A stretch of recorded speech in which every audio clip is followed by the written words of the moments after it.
Yo, what's up? Sixth Element of Hip Hop. I'm your host, Reno Noir. This is your co-host, Stu Dog. We got Raw Talk and Al Mega in the building. Wepa! What's good, my brothers? Oh, what up? What up? What up? Oh, Mega Weapon! In effect like that. Making my place smell good before I smoke that good weed. Because listen, when I listen to 6 hip hop, I gotta spark up because the bachita is gonna be real good today. Let's go. You know what it is. You know what it is. We got a good show though too. We got DC action as always. It's DC Power Hour, as you know, and of course the Clayface movie that we've been talking about for like a year and a half is finally underway. They working on it. Mike Flanagan working with Matt Reaves. It's gonna be amazing. I can't wait. I hope it's gonna be a real horror flick with the old school OG. I know Al Mega got some thoughts about that character, but we're gonna get into it. Creature Commandos episode 3 just dropped. We watched that. That was amazing. We got some news about that and what's going on there. Dynamic duo release date coming soon. We're gonna talk about the new Absolute Wonder Woman and James Gunn's DCU plans for Wonder Woman, and we got some other goodies that if we can get to them, we'll get to them, and y'all gonna love it. But Corey, Slade. yes, salute to the chat. Peace to Corey, Rad, Norman Rad, Corey, Slade. Corey Andrew, peace. Yeah, Corey Andrew, peace. There's no Rad, Word. peace. Word. Yes. Everybody But in the yes, chat, peace. Hell yeah. Getting it underway, man, with this Clayface joint, man. I know y'all been anticipating it. Mike Flanagan is making a Clayface movie for DC with the Batman director, and it's coming in 2026. Mike Flanagan's Clayface movie officially taking shape, and the horror maestro behind Netflix hits like The Haunting of Hill House, Fall of the House of Usher was crazy. Also the upcoming Exorcist movie. Dude is deep in the horror shit, and he's writing a film based on the classic Batman villain Clayface, not the mud monster that you see on our thumbnail here, but actually the guy Basil Carlo. He's like a old school Phantom of the Opera type cat. This cat here, he gonna knife you in the shadows. And there's another version here, but yeah, Basil don't fuck around. Basil is a crazy. Wait. What happened? Okay, wait. All right. Hit It me. scares me. It scares me only because of what we just got with Joker 2. When they went off the rails with this musical Right. Dune type French film type thing. That just that's the only thing that scares me with it. I hear what you're saying, and I'm excited I hope that's too, but that's after Joker 2. Yeah, after Joker 2, I'm kind of scared. Once again, I have to be that guy, like I was with the Marvel Advocate. I'm gonna be like that with the Joker too. I like it. he's the one. I like it. You like the Marvels, but Raw Talk, it's nothing wrong with that. Like, listen, there's nothing wrong with that. Like when Black Panther came out, Part 2, yeah, it was like up and down. Even on this channel, we was like, but I watched it a second time, and the more I watched it, the more I liked it. I must have watched Black Panther like at least once a week for like maybe a month and a half. I ain't gonna lie. And I was like, yo, this joint is actually kind of dope. Maybe I need to watch it again. Yeah, for me, it just didn't. It didn't live up to the hype. That's just me, but I'll die on that hill. It's not that good a movie, but I got the joke. It's a joke within the joke. That movie, right? It's literally a joke within a joke. And that's break it down. Is you know he'll have the joke in front of you, but there's a bigger joke to be played with the Joker. You know what I'm saying? He's always got the bigger joke. So I caught it, and I was like, "Yo, these motherfuckers are crazy." Yo, shout out to Norin in the chat. He said he won't do a musical. Mike Flanagan is reliable, perfect fit for the movie. My excitement gone up tenfold knowing that Mike Flanagan is involved. So that's high praise, man. And Norin knows his shit, but you know, as a horror dude, like making a horror movie, I'm not as worried about it being a Joker 2 situation. You had the Batman director Matt Reaves also involved as a producer. So we still don't have a director, but with this, with his production company business partner Lynn Harris, and so a director and a lead actor have yet to be confirmed, but it's all coming together faster than you think. Warner Brothers formally slated the movie for release September 11th, 2026. It already has a date. But Flanagan, my friend, That's a heavy date. Yeah. It's a good sign. You know what I mean? Off top to have a date like that, a date like that. That's not usually to be like, oh, summer of whatever. But Right. Or fall. Right. But he said he wanted to do this back in 2021, so he's been working on it for a while. This guy, and so like I said, we've been talking about the Clayface movie since like 2022, but. So he deleted a tweet, but he wrote a tweet, and he wrote at the time that he would approach such a movie as a horror thriller tragedy. So think about it on those lines. Is it going to be a straight tragedy, or is it going to be a tragedy with one of these woke messages? Because I don't know, have you seen the current iterations of Clayface, especially in the features? I mean, well. look at we saw the Joker or the Penguin. It's not gonna be that. It's not gonna be Bruce Timm with the female Penguin. It's not gonna be that kind of shit. But he's saying horror thriller tragedy. That's how he's. Yeah, but what's to say that can't be part of that horror thriller tragedy? You can put that shit in it. You can put the woke shit into anything. Yeah. So that's what you're worried about. That's what you're worried about. I think that's over with now. I do too. I think New Year coming, man. I think all that's dead, man. Yeah, all the truth have come out that is all bullshit, and it is time to go back to norm, folks. Wake the hell up and stop this nonsense. Wake the hell up from the woke shit. I'm good. Yeah, I think wake up from the woke. Yeah, I think the Clayface is going to be more of a noir. In it, but it's gonna be like you know what I'm saying? It is. That's gonna be dope. Has mad influence. Gonna be dope.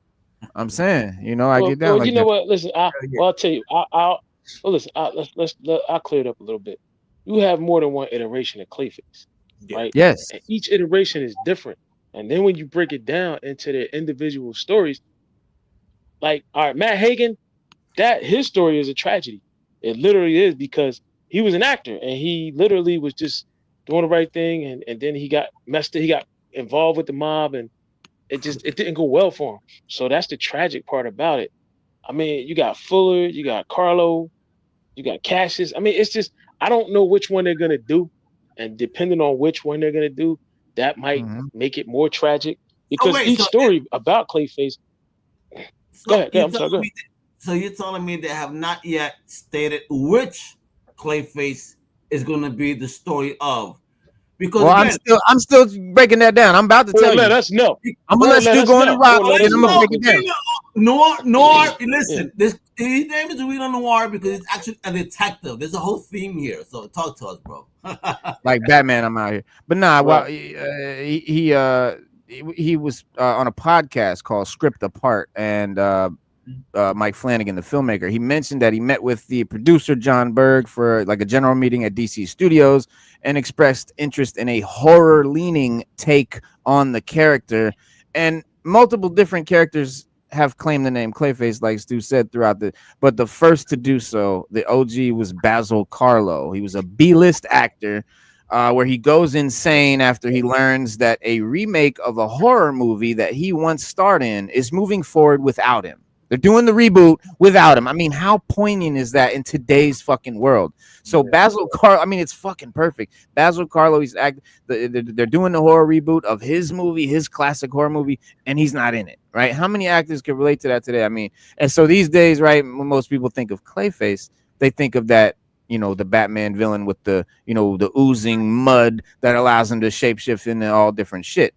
But It's gonna be Basil, I'm telling you, and Alan Tudyk, Basil was the first one. He was the first one. It's either gonna be Basil or Hagen. It's either gonna be Basil or Hagen.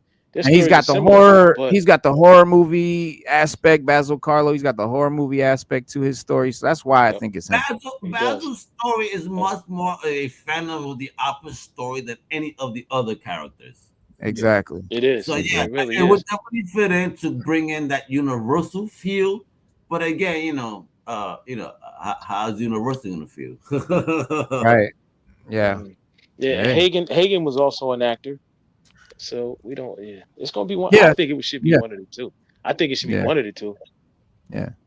You know, because Yeah, for Payne. sure. I think Payne called itself like. I think Payne called itself like Ultimate Clayface or something like that. And yeah, Just don't Fuller, change it. That's all I'm Cassius. saying. All I want Yeah, I is mean, don't change the narrative. Don't try to modernize it. Tell us a good story. But again, I've seen some movies lately coming out that do just focus on story with no nonsense. Just right.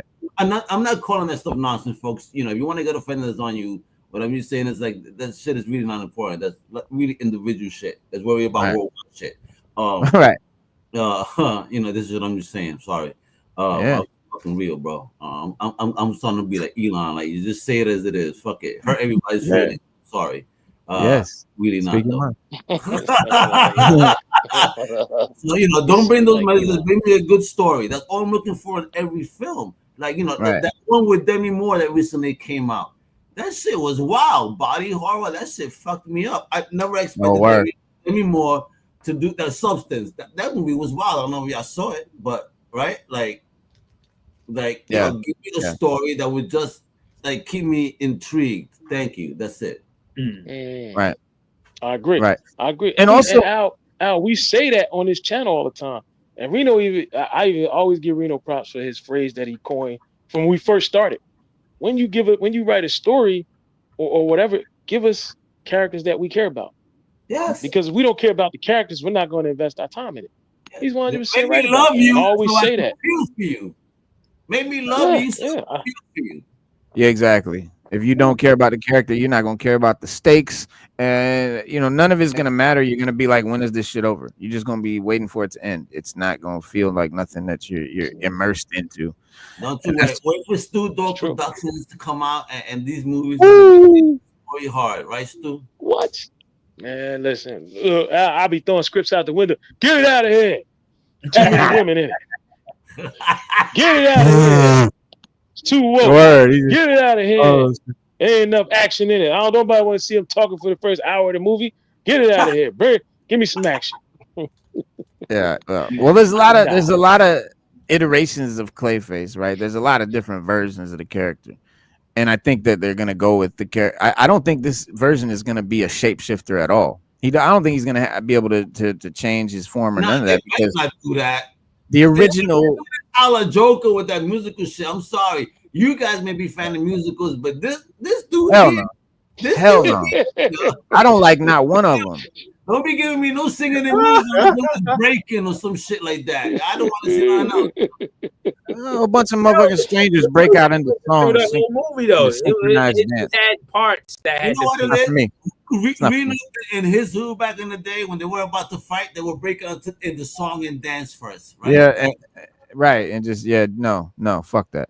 And I'm not with it. Stu is there. Motherfuckers just synchronized dances in public and shit. And all that. It's ridiculous.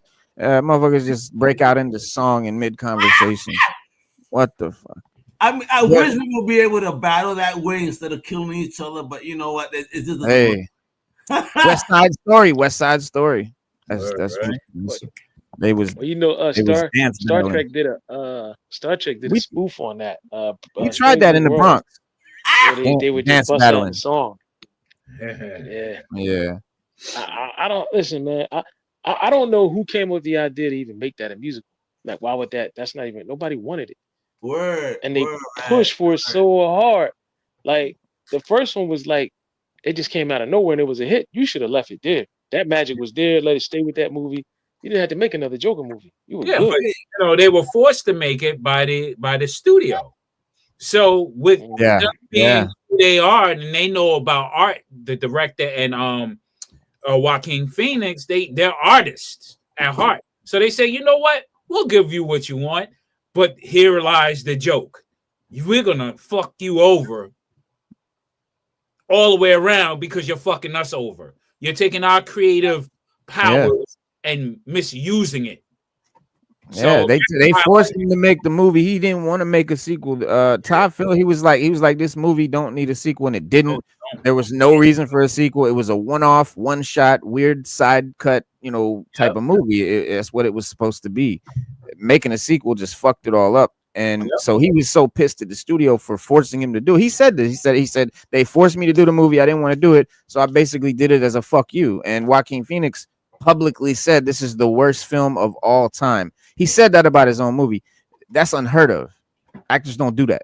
You know what I mean? And studios will come down on their ass for that shit. Yeah, but they didn't give a fuck. But see, Joaquin, and that's the caliber of people they are. They're creative. Right. They're artists. And you're not going to compromise their integrity about their art. And as soon as you force their hand, this is what's going to happen to you. You know what I'm saying? We're going to make you look like shit. Yeah. Period. And do it in a nice way. And that's how I look at it. We got. Yeah, I look at movies like that. It's art. Like that. Yeah.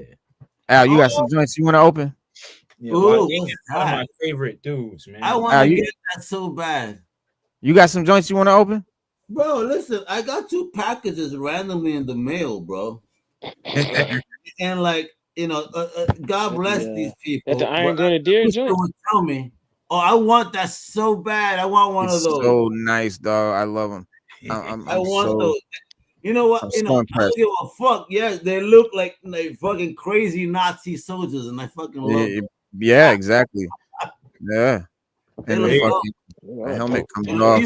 Fuck, bro. Hell yeah. Oh, look at that. Yeah, he does look tough. Let me hit it with the focus real quick. Y'all can see the detail. Bro. Look at that. Hold on, wait for it to focus. Damn, but you got me all blurry, like I'm looking double vision right now, bro. Yeah, it'll focus in a second. Let me turn the light up. That'll usually help it. I'm going blind. Yo, Stu, I hope you got a good lawyer. You're going blind. There it is. Let me get there it is. There you go. My lawyer. I got my lawyer. My lawyer is Jewish, and he got 3 names. Oh shit, bro. One of them is Rodriguez, and then Stein. I got it. I love it. Look at these motherfuckers. Yo, I want the detail is crazy. Bag, bro. Beautiful. Yeah, it is crazy. That joint is hard. Yeah. See, but for you guys, listen, yo, Jesus Christ, this box weighs 17 pounds. I don't know what they sent me here, bro. It's heavy? 17 pounds. That's 17 pounds of comic books. I don't know. Oh, it might be paper. Yeah, it might be books. That might be Unicron. Sister, though.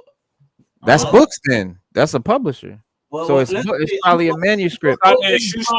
Yeah, that's probably that might be the some Superman. Could be the script. It could be the script for the new Clayface movie. I'm opening it up now, bro. Let's see. Hold on. Let me put you on the Simon and Schuster. All right, it's a box within a box. All right. Oh, double box. Oh, Jesus Christ. Man, it's important. If it's a box within a box, I told you. I know. That's the Superman logo. Woo! Once you say Simon and Schuster, I already know it was Superman. Yo, get it in. I already know. Oh shit! Yeah. Hell yeah! Hell yeah! Shit. The definitive history. Yo, that is hard. Look at that. 17 pounds. That's a book. Hell yeah! That's an omnibus. That's a box. What's in there, bro? Oh, would you not? Yo, you call that shit? It's a DVD collection and posters and shit. Oh wow, look at that. Compendium. Posters and all kinds of shit. Yeah. Oh, we got my and a compendium too. Oh my God! So Superman: Definitive History, written by Edward Gross and Robert Greenberger, forward by Mark Carlin, introduction by Brandon Ruth. So from on and Smallville to Metropolis and beyond, explore Superman's incredibly rich history in radio, TV, film, animation, video, games, PSAs, music, merchandise, and of course, comics, in the most comprehensive book about the Man of Steel that was been ever produced. Inside are mini comics, art reproductions, facsimiles of props, and key historical documents and other interactive ephemera that bring Superman's long, extraordinary history to life. Packed with over 650 classic, rare, unique, and never before seen images, including original comic art, production sketches, and behind the scenes photographs, alongside exclusive interviews with film directors, actors, writers and illustrators, this massive Tomei celebrates the cultural impact of the world's first and greatest costume superhero. Dope. Yo, I just did a workout holding a 17-pound book. Jesus. I'm saying, bro, that's it. Okay. Why did they send you that? That's just on the a gift. But it's bro, just a gift. Yeah, well, I don't know what to do right now. I'm a beautiful gift. That's amazing. And yo, this is like embossed. Like, I don't know if you can see it, but it actually, the see that? Wow, engraved and embossed. It's like inside, like it goes inside the box. That's neat. That's dope. They put a lot of effort and work in that joint. Yo, and again, and look at that logo, beautiful. Yeah, man. Yeah. Oh, wow. Oh shit, this is heavy as fuck, bro. And the forged by Brandon. One other package here. I don't know what the hell this is. So again, independent comics, I believe this is. So let's open it and show some love to Indy, because I know Reno's all about. And I don't know if you responded to that email I sent you, Reno. Hooked you up with a cool public. Oh, I want that one too. I love Iron Man. This was my first introduction to these characters, man. The original Secret Wars toys from the 80s. These are like remakes of them, but yeah, that was the first time I ever saw a lot of these characters. That's what they're doing now, repackaging him. And they are, they got the Wolverine. I already got this one, the Beyonder. He already came. I already got the Beyonder, and then they just sent Iron Man. He's coming. They're coming. Yeah, I hear a lot of people say, I still wish I had my toys from when I was a kid. And they're re-releasing these because people asking for them. They're like, man, I ain't got mine. Yeah. Make a new one. And they're going to get them. Yeah. Yeah, this is crazy what I just got here. Very unexpected. So I'm on a journey of trying to learn, spiritual things, Bible, Talmud, Quran, right? Okay. I thought I received a comic book, but this was not a comic book. I guess I don't know who got what info, but they sent me this. Shit. Reading Quran. Step-by-step guide to the currency. Wow. Okay. That's dope. Wow. So so thank you for who sent me this. Like, this is a blessing. I'm trying to, and again, look at this. So they got the notes in there, the cliff notes. Yeah, so it's like how to read it's how to read the Arabic Quran, the real Arabic. Quran. Yeah, that's the Arabic in the translation. Because when you translate, you lose. So the best way to read the Quran is in Arabic. Or you get that too. Or Hebrew, which is old Arabic. So this is by Sarah Ahmed. So the book is by Sarah Ahmed. So thank you. From Qasim Publications. Thank you. That's dope. Oh man, blessings, yo. Wow. I'm like really I love the journey I'm on. I'm trying to learn from everything, because again, not every one book is right in my mind. There's something about a collective nature of the stories that we need to put together to really find the truth. But that's just my opinion. Yeah. I mean, that's what I do. I try to learn about all the different cultures, all the different religions. I've been studying them since I was probably 13. Probably then dabbled in every different one of them, and there's some things that are in all of them. Yeah, and that's the shit that's real. So that's what I found out. I was like, what's in all of these? That's what's the real. That's the real. Okay, the supreme letters of the gut. That's supreme mathematics. Yeah, I used to be a 5%. Hard. Knowledge to born. We have to learn. We have to all learn and be open-minded to learn from everybody, man. What's popping? Yeah. Once you know yourself, you know everything. Humanity, baby. We gotta understand each other to every level. That's it. Don't judge, love. Here we go. Back to the DC goodness. Pop out. Yo, oh my God, put him on that. Let me see those. Oh, pop out on y'all real quick. Hold on, let me get. Hold on, we gotta take a break. Kendrick tonight on card. Payload and Zangief. G.I. Joe. Street Fighter 2. Dude, that's crazy. Dude. I forgot about those. I forgot about those G.I. Joe Street Yeah, Fighter. man. That's Yo, hard. And I'm gonna hip you out to something. My brother got me. He always hit me up. that's it. Oh, come on. Oh. Oh, Oh, I see what that Oh. is. Oh, dope, dude. No way. That's like, is that Jim? Yeah. Larry That's Hama signed it. Look, Yep. Larry Hama signed, That's Yep. crazy. Yep. And it's Jim and Cole Slither. Yep, Cole Slither. Mm. And this is from the that toy store down in North Carolina. He's on YouTube. Yo, I keep forgetting his name. I know the owner's name is Ryan, but the That's hard. Toy Federation. Oh, Yeah. that's dope. Yeah. So it's a sought after book. My brother, Hell yeah. he got it for me. So yeah, that's what I popped out with tonight. Nice. Nice. Yeah. Nice. Stu, you ain't getting nothing new? yo, We showing- I we forgot showing- to tell Yeah, you dude. guys. I forgot to showing tell you film. guys. Yep. This has a retail value of $175. I believe it. At least. Yeah. I Least picked up. the back. I believe it. 175. I'm waiting. Oh, The Batman version because they got the Batman version coming. Oh, I need the Batman. I need the Batman one. I need that So Batman. this, We're supposed to do so the this week I big one. picked up Okay. Into the Spider-Verse, Jessica Drew. Okay. Dope Okay. figure, dope character, Oh yeah. dope figure. Yo, Yeah, man. And I was, Nice. what line is that, And- Stu? What line? this is the Into the Spider-Verse part 1. This It's is the Spider-Verse figures. It's Yeah. Yeah, but what Out line? of all the figures, this was to me. This is the Hasbro. best one. It's Oh, Hasbro. this is It's Hasbro. Hasbro. Oh, Hasbro. Yeah, it's all It's Hasbro. Hasbro. Yeah. It's Hasbro. It's not as, I don't think it's Marvel Legends per se, is it? No, I think it is a No, Marvel. it's not Marvel Legends. Spider-Verse Is it Marvel its Legends? own. Yeah, Hasbro, it Spider-Verse has its own. I don't think it's Legends. It's I on the think it has- same box. It's a carded figure, right? And I think it's Marvel Legends carded because I had a few of those figures.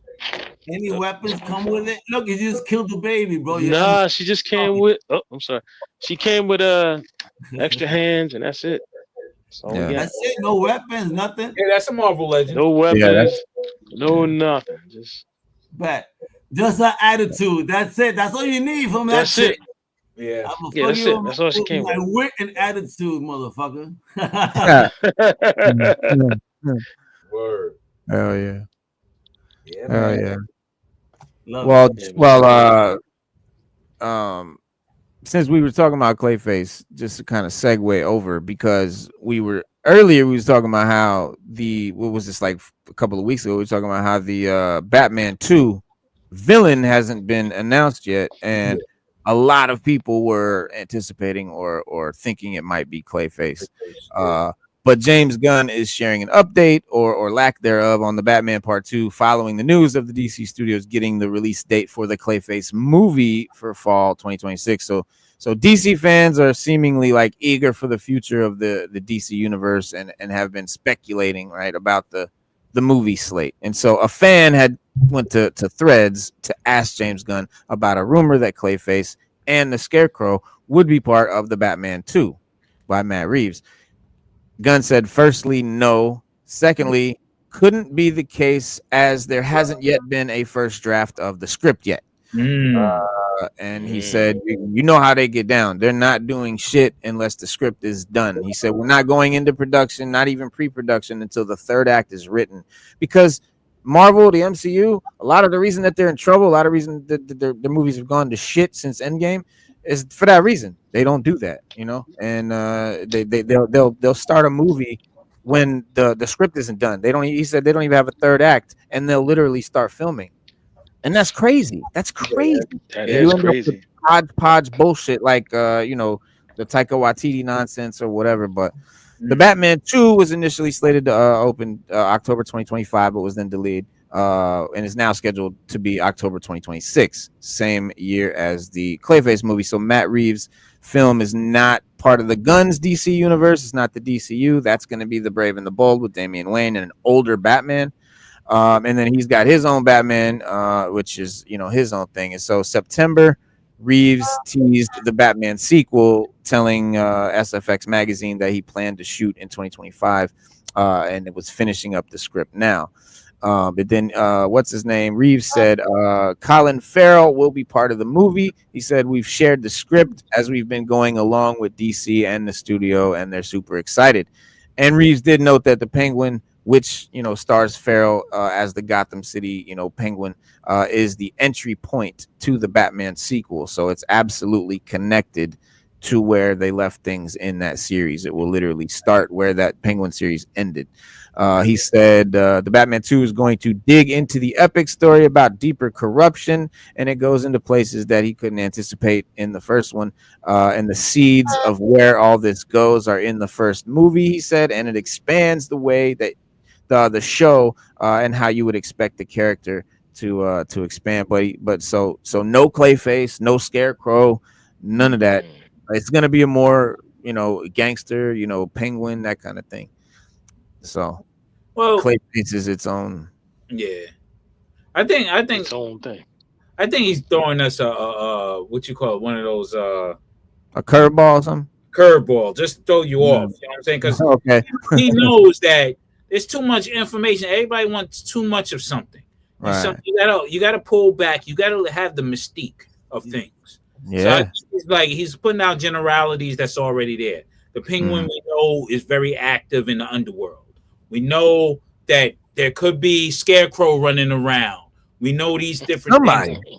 And then with the Clayface, he's it's almost saying it's in that world, but it's a separate story. And then now who's the guy? We already seen the Joker or someone who seems to be the Joker. You know what I'm saying? So it was a deleted scene though too. Yeah, it was a deleted scene, but still, you throw that scene out there, you could have destroyed it. But why put it out there? You don't have to use it though. He don't have to use it. You don't have to use it. He deleted it. But it's just one of those bloopers, but you never know.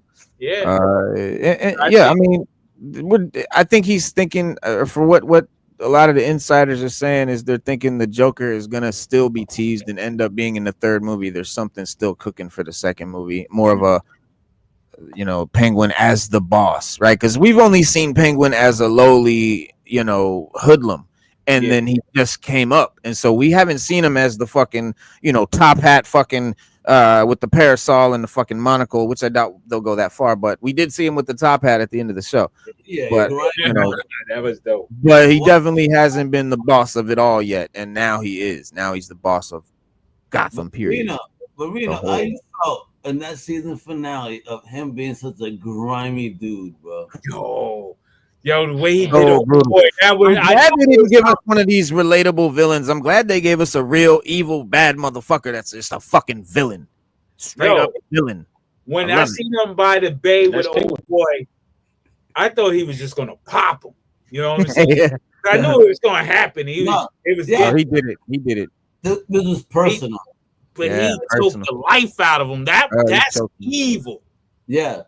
That's personal. Like, I love you this much that I want you to look at me in the eye. I love you. This is why I'm doing this. Because he made him feel weak. He was a weakness. Penguin actually feel weak. He was because his mom was really not there no more. Like this was his only weakness. And the shit he was getting ready to embark on, he couldn't have no weaknesses, and he cared too much about the kid. Yeah, but listen, if he wasn't such a dick, he could have just let the kid go. He killed him because he wanted him dead. He didn't want nobody to be able to do it. He wanted to think about him. He didn't want to be worried about him. None of that. He's got to be out of there. Does Victor become Victor's ass is the question. I know you guys asked this before. Does that happen? I would hope so. That would be cool. It did look different. Although I think no one pulled it off better than the Gotham version of Victor's ass. That dude looks sick. Yeah, that Gotham show, Zaz was good in that. Yeah, that was probably one of the better. Yeah, he was one of the best villains in that show. He was one of the best adaptations, one of the most accurate. Yeah. From that show. But now I'm a better Penguin than Colin Farrell. Get these great actors and you cast them well. you're gonna get some amazing performances. Yeah, Dog. Yeah, but to think that Colin could pull this off the way he has, It's not amazing. looking like himself, and then just the performance. Like if this man does not win any awards, he's getting Emmys. that Bro, I forgot it was him like 6 times. Like, yeah, this man does not get awards, it's a total disrespect because then that means they really hate comic books. Like, yeah, Wow. it's not they have about no Wow. respect for it's comics. about That's a him being bold able to statement. portray such a crazy character in such a great way that everybody loves him, but at the same time, especially with that finale, that you fucking just hate him. Yeah, you're like, yo, Yeah, man. but you can only in certain instances you can see Colin. Only in the slight instance. Yeah, I mean, yeah. There's If you certain think things about it, with his face. He does Yeah. a certain twitch with his face. You be like, oh shit, that's Colin. Like, yo, what make you remember and shit. Yeah, yeah. Crazy, you right? will forget. Yeah. Yeah, man. That's certain twitch. But yo, I think that should be like the TV. It should sweep the Emmys, the Globes. I think it should do that. Just like how the Yeah. Sopranos got busy. That should Yeah. get busy the same way. Yep. And The Sopranos is good. Sopranos Sopranos swept is that. really good. Hell Swept yeah. it. Yeah. I remember that Sopranos show. is really 6 Feet Under was Sopranos like is really I thought 6 Feet Under was gonna win a lot of them awards, and Sopranos just kept winning them. Yep. because Sopranos is like it had been before Sopranos came out. It had been a long time before we seen TV that good, like Yeah. a series that was just that literally focused on the series, no outside influences, none of that. It was all And it was just like the movie, good like writing. movie quality. Yeah, it was right? like it Yeah. it was. That was The the first production was beginning good. The of acting was good. high Yeah. end scripted TV content is my favorite shit to watch now. I think it's surpassed movies. The film industry is not as good as it used to be. The TV industry has far passed it. And it's crazy. It's crazy because, like, you know, Right. think back in the day, TV was like the It was whack. We were thinking Whack. sci-fi movies. Oh my god, yeah corny. But nowadays, you said streaming because because again, streaming. Reno, I think it's because through streaming, instead of a movie, the writer, the creators are allowed to really tell their story. Yeah, they don't have to worry about the advertising. Frame. Oh, I got TV, the commercials. The commercials, they got to worry about advertisers. That's why TV was always so whack, because they had to worry about the advertisers. Not worry about that only. Remember, because when movies did go, it wasn't about advertisers. They just cut bad things out to fit the time frame within 2 hours. Because I mean, that's what they TV. had Yep. a lot of times. That's A true. lot Yeah. of No, times that's back true. then. It wasn't even advertised. It was allotted time. No, I mean TV. Like TV shows had to care about sponsors. Yeah, the So network. they couldn't cuss, they couldn't do certain violence, they couldn't have sex. And then when HBO started doing shows, they didn't have to worry about sponsors, so they could do Sopranos, they could do violence, sex, you know, all that rated R shit in a show. And that's when I think they changed the game. Breaking Bad and shit was the first network shit. Let me ask you, Yeah, Breaking Bad. A lot of people you like mentioned The HBO. Wire. Guys, I want to ask you guys. I'm sorry. I just want to know, see if you're within my age group, based on your towns. When there was HBO first started, WHT even, did you guys have antennas that pointed to buildings, or did you actually have a box? I had a box. I had a box. Yeah. We used to have an antenna that pointed to the With Empire box State like that. Building to get HBO. That's crazy. Wow. Illegal antennas. You have to Yeah. just point it to the Empire State Building, and we could steal the signal. Wow. Get out of there. That's Yeah, crazy. no box, just antenna with the cable, plug in. Yeah. That's We right. had You the guys box. didn't have that.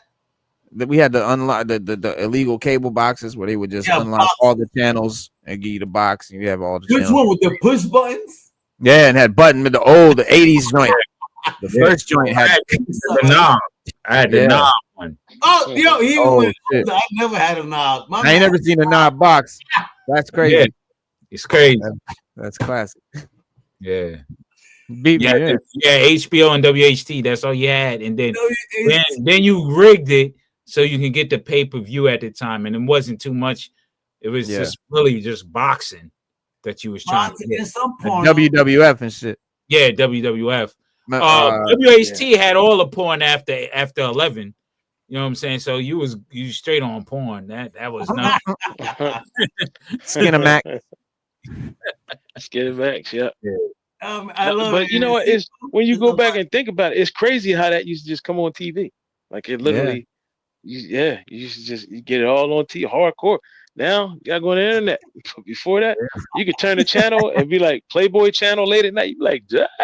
Wait, but unfortunately, I also came up for time that I didn't have cable. Did you guys try to do those public television? Sometimes you could see scrambled porn. In yeah, yeah.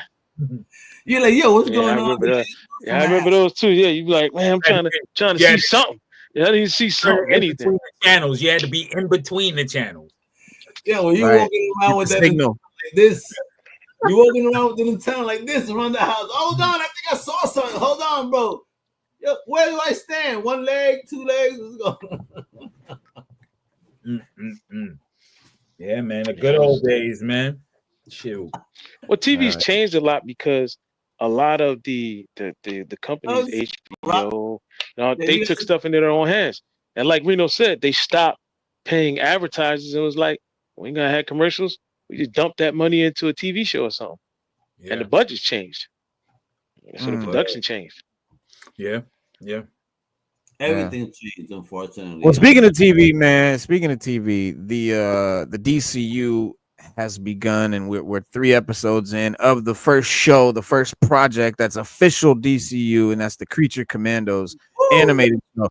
Fire ass show, fully rated R. Just dope. It's dope. James Gunn has proven himself to be an incredibly talented writer who can create very engaging characters that you care about, that and from the most unlikely sources, right? First, we had Guardians of the Galaxy. Gunn made that into some mainstream monster hit. And then again, Creature Commandos, Suicide Squad. He's exploring these characters who appear undeserving of affection, but they're like he's deep with it. Like his shit isn't just people. He's not just funny. He's not just comic accurate. It should be deep. It'd be heartfelt. Like his shit be has soul to it. GI Robot is one of the most difficult characters to negotiate when it comes to creating emotional connections. As a robot. But he's a fucking psychopathic robot. He wants to kill Nazis all the time, but he's not appear to have any feelings, right? But episode 3, this last one, it kind of peels back the layers and reveals that soft core to the character, and it switches between the past and the present, a lot in this episode, going, pushing that narrative of strengthening GI Robot as a character. But overall, it's a beautiful episode that definitely feels like, I think, the most compelling one so far. I mean, out of the first 3. And there's a lot more to see, obviously, in this show. Season 1 has a lot of good shit that I already know about. But the deep dive into GI Robot is a dope one. And it's proof of Gunn's talents, writing, compelling and strong stories and all of that shit. And, because the whole DC... he's not writing and directing everything, all the DCU stuff, but the stuff that he does, I think, is going to stand out. But while the episode definitely focuses on GI Robot, the core narrative is definitely not ignored, because things are heating up with the princess and the war against Cersei, and then the other members of the team have their opportunities to shine, especially Nina Mazursky, the creature from the Black Lagoon, who kind of bonds with GI Robot. And then once again, the voice acting top tier. Sean Gunn as GI Robot, and the rest of the cast, of course, building out their characters. And finally, the song that plays at the end of the episode in unison with the action is a standout moment that I think is one of the funnier parts. But I ain't gonna spoil it for you. But have y'all seen it yet? This show? Yeah. Oh yeah. There were people nitpicking it because you had Rick Flag and Suicide Squad, and he's Rick Flag's supposed to have white hair. We all know that. And people were like, well, wait a minute, how's Rick Flag in this? And he got white hair. So they said he dyes it. Well, and he also carefully explained that when you watch the Princess and Rick Flag talk, he explains that his son died the year Yeah. before on a special op mission, and that is the Rick Flag that was from the movie Suicide Squad. So he was Rick Flag Jr. and this is Rick Flag Sr. Because people were like, "Well, how are we going? Oh, I How haven't do you heard do that. that?" So yeah, go back Okay. and watch the first episode, and you'll hear her. You'll hear No, her I know asked about the about junior his and son. senior. I know about his son dying, but I didn't. I never heard because Frank Yeah, Grillo is oh, playing the same guy that he's Frank Grillo. He's playing the same guy all the time. He's not gonna ever change characters. That actor yeah. that Right. plays. Yeah. And then that's when James Gunn explained that he dyed his hair. So he'll Right. dye it. But Right. the one that's in Creature Commandos, that's Rick Flag Sr. And he said that Rick Mhm. Flag Jr. died. And So I that's was Frank like, Grillo man, too. He's playing the same. He's playing the same voice. He's playing the same characters in the cartoon and in the movies and in the shows. You already know that DCU. That's how they're doing it. Same guys playing the that's good. same. No, It's a yeah, dope that's idea, good, bro. but yeah, Yeah. no, it's and then they're also bringing Sergeant Rock, who is a DC character that a lot Yeah, of people might Rock. not know. Okay. But yeah, Sergeant They need Rock to and do a Easy Sergeant Company. Rock movie. They They need to do a are. Sergeant Well, Rock movie. I don't. Yeah, that would be sick. That would be sick. But he's gonna be teaming up with GI Robot, and that's a dope fucking combo right there. But the twist ending of episode 3, we had GI Robot become the first. Spoiler alert, everybody. But y'all know that's how we get down on Fifth Element. This is a spoiler show. If you haven't seen the shit, don't You come know, here. it's no problem. Don't come here. We break. But yeah, so GI Robot is the first major casualty of the team KIA while battling the Amazonian sorceress Cersei, and I just love it because having the balls to kill a main character in a show, just for me, that's like, to me, that proves you as a fucking as a filmmaker that I will fuck with, like Game of Thrones. When they cut Ned's head off, my favorite character in the show, but I fucking loved it because I was like, dog, that's so hard. Like you Did didn't you cry, give Reno? up. Reno, did you Yeah. cry? No, I loved it. I loved it, man. But he's already slated for a major potential cameo in the Sergeant Rock movie that is coming out, starring Daniel Craig. The guy that played James Bond is going to be Sergeant Rock. So in the movie, so Stu, that's your dream come true right there. It's happening. I Craig is need that. Wait, Yes, that's Sergeant Rock. his dream? Oh, wepa, what's I used to going read on, those Stu? comics. What you I used to dreaming read about? those. I used to read those. Nah, you making me laugh.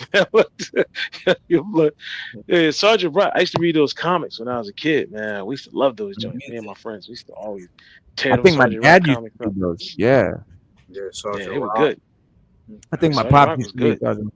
Yeah, but yeah, DCU head and showrunner James Gunn has already made it clear that the animated characters and their actors will cross over into live action at different points. Reno, So GI Robot, Sean Gunn that plays the voice is going to play him in in the live action. So, but he will be a character to come back to life, so to speak, in the live action But it'll probably be a prequel. What's good? What's good?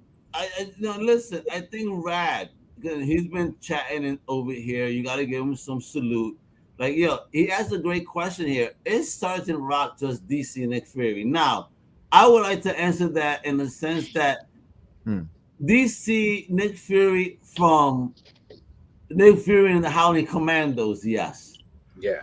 Right. Unfortunately, Sergeant Rock didn't evolve to be Agent of S.H.I.E.L.D. and all of that type of Right, stuff. like a super spy. Yeah, right. So, No. if you're talking about Howling Commandos time, then I would say yes. Other than that, no. So that's that's a better answer than I would have came up with, because that's exactly right. Like because the OG Nick Fury, he was more of like a soldier, a cigar chomping, Jeep riding fucking soldier. But he wasn't into espionage. He was into toppling like demolition and anybody against the US. Yeah. Howling Commandos time, but not anything beyond that. So Sergeant Fury was just that, like World War II kicking ass, and and that's that. Right. Who he was. Yeah. Well, during a promotional tour for the Creature Commandos, Gunn was asked by THR if plans for a live action GI robot were discussed, and revealed that not only has the if been discussed, but the how. They were talking about how they were going to bring the robotic character, into live action. He said, "Yeah, we've talked about all of these characters in live action and how we would do them if we did them in live action." So that's all of them. Anyone you see at Creature Commandos, they have already planned out how they could do that in live action. Not that they will, but if they need to or want to or decide to, they've already got it mapped out. That's how planned out the DCU is. That's why I think they're gonna give the MCU a major. I think they're gonna show the MCU what fucking time it is with adapting comics into live. Straight up and down. They should. But that's something teased. He said I don't want to give away any secrets, but we use the same technology in the Superman movie that's completely new in regards to this kind of stuff. So we would know exactly how to do GI Robot. That's a fucking exciting statement right there. What new special effects technology do they have for Superman? That's gonna be dope. Ooh, stop teasing, Gun. It's set to be a major franchise, man. Tentpole next summer, man. The storyline is still under wraps, but there was a lot of clues during shooting on the film that hinted at a world that's already fully populated with DC superheroes and villains, and that's what I love, because like every Superman movie in the past, it's just been Superman in this metropolis that's really just kind of like the real world, and there's nobody else there. But in the comics, fucking, there's hella characters that pop in and shit. There's all kinds of villains and all kinds of characters, man. So we want to see that in the Superman movies, and that's what Gunn's giving us, and that's exciting right there alone, just to see that. I know people, there's too many characters. No, bro. If you read comics, bro, there's characters in comic books. It's not one guy in the comic book. It's unfortunately, to answer Slade Wilson's question in the chat, big salute to Slade because he's been talking to. He asked us, "Does Robot have a comic out now?" Unfortunately, Slade, he does not. But if you want to have something in that field of GI Robot, you could check out Junkyard Joe from Image Comics, that Geigerverse type shit over there. So maybe that'll be up your lane if you want to get your GI Robot feel. But right now, through DC, you will not have a GI Robot comic. But again, if he's popular, you know what DC is all about, is making that paper. So they will definitely make a book about him if he makes that popularity within the show. Oh yeah. Yeah, man, and to holla at Slade right quick, yo. But listen, man, because I be focused, I be researching, bro. Y'all don't understand. I'm researching the whole time. I'm doing research. I'm trying to give y'all the best knowledge, man. So Raw Talk, Stu Dog, I really appreciate it if y'all would just eyeball the chat for me while I'm doing shit. Just let me know what's going on in the chat. And that's how we can do it. Right there. That's how we can get it. What's the donation button he asking? He want to donate. He wants so you can get the stripper pole that you have on the other camera. I know. You know what? I'm gonna give you this one right now. Slade, I'm gonna get a cash app for that too. I don't have it up yet. I mean, I don't want to. Yeah, I'll put a cash. It's gonna be just like 6 Element or something like that. This book is so heavy. Jesus Christ, bro! That shit is dope. You know what it reminds me of? I got this. I'm not lying. This is the heaviest book I've ever touched in my life. Jesus Christ! Like, yo, you guys are giving us the workout. Yeah, I'm gonna use this for like a couple of weeks and then get some weights after this. Yeah, I had to step off because I got a special delivery. What the delivery comics? Oh, yo, Rita, where are you? You gotta put Raw Talk on the big screen. He got some goodies. He got some goodies. Special delivery. What you got? What you got? Bust it out. Let me get the painter's tape off. I get this through a Whatnot app, and there's a guy that's in New Jersey, a comic shop that's close to where you're at, Stu, close to near Philly and all that. They're over that way. 616. Was it in South Jersey or North? I think it's south, more south. 616 comic. I think he's South Jersey. He might be South. Yeah. Who got a dragonfly? Oh, what's that? Oh, yeah, look at that. That's 616 comics. But had to get. No, we know that. Ooh, look at that sexiness. Spider Boy and Spider Girl. Yep. This is the first edition. Of course, the virgin cover and the trade dress. How do you Nice. feel about the term virgin cover? Because people were trying to get, ew, why do you say virgin cover? Like, what's wrong with woke people? Stop it. Yeah, I don't even want to talk about shit. I have no problem with it. Me neither. That's stupid. All right. And then Virgin means that it just hasn't. Yeah, that I had don't to mean. get another one of these because I think I gave my brother one. And rest in peace to the voice of the Baroness that passed away. Yes. Yeah. Yep. Oh yeah. Oh, that's crazy. Yeah. He passed away recently. The voice of the Baroness that we grew up with. Thank you. May she rest in peace. Blessings. Yeah, when she be with God up there, yo.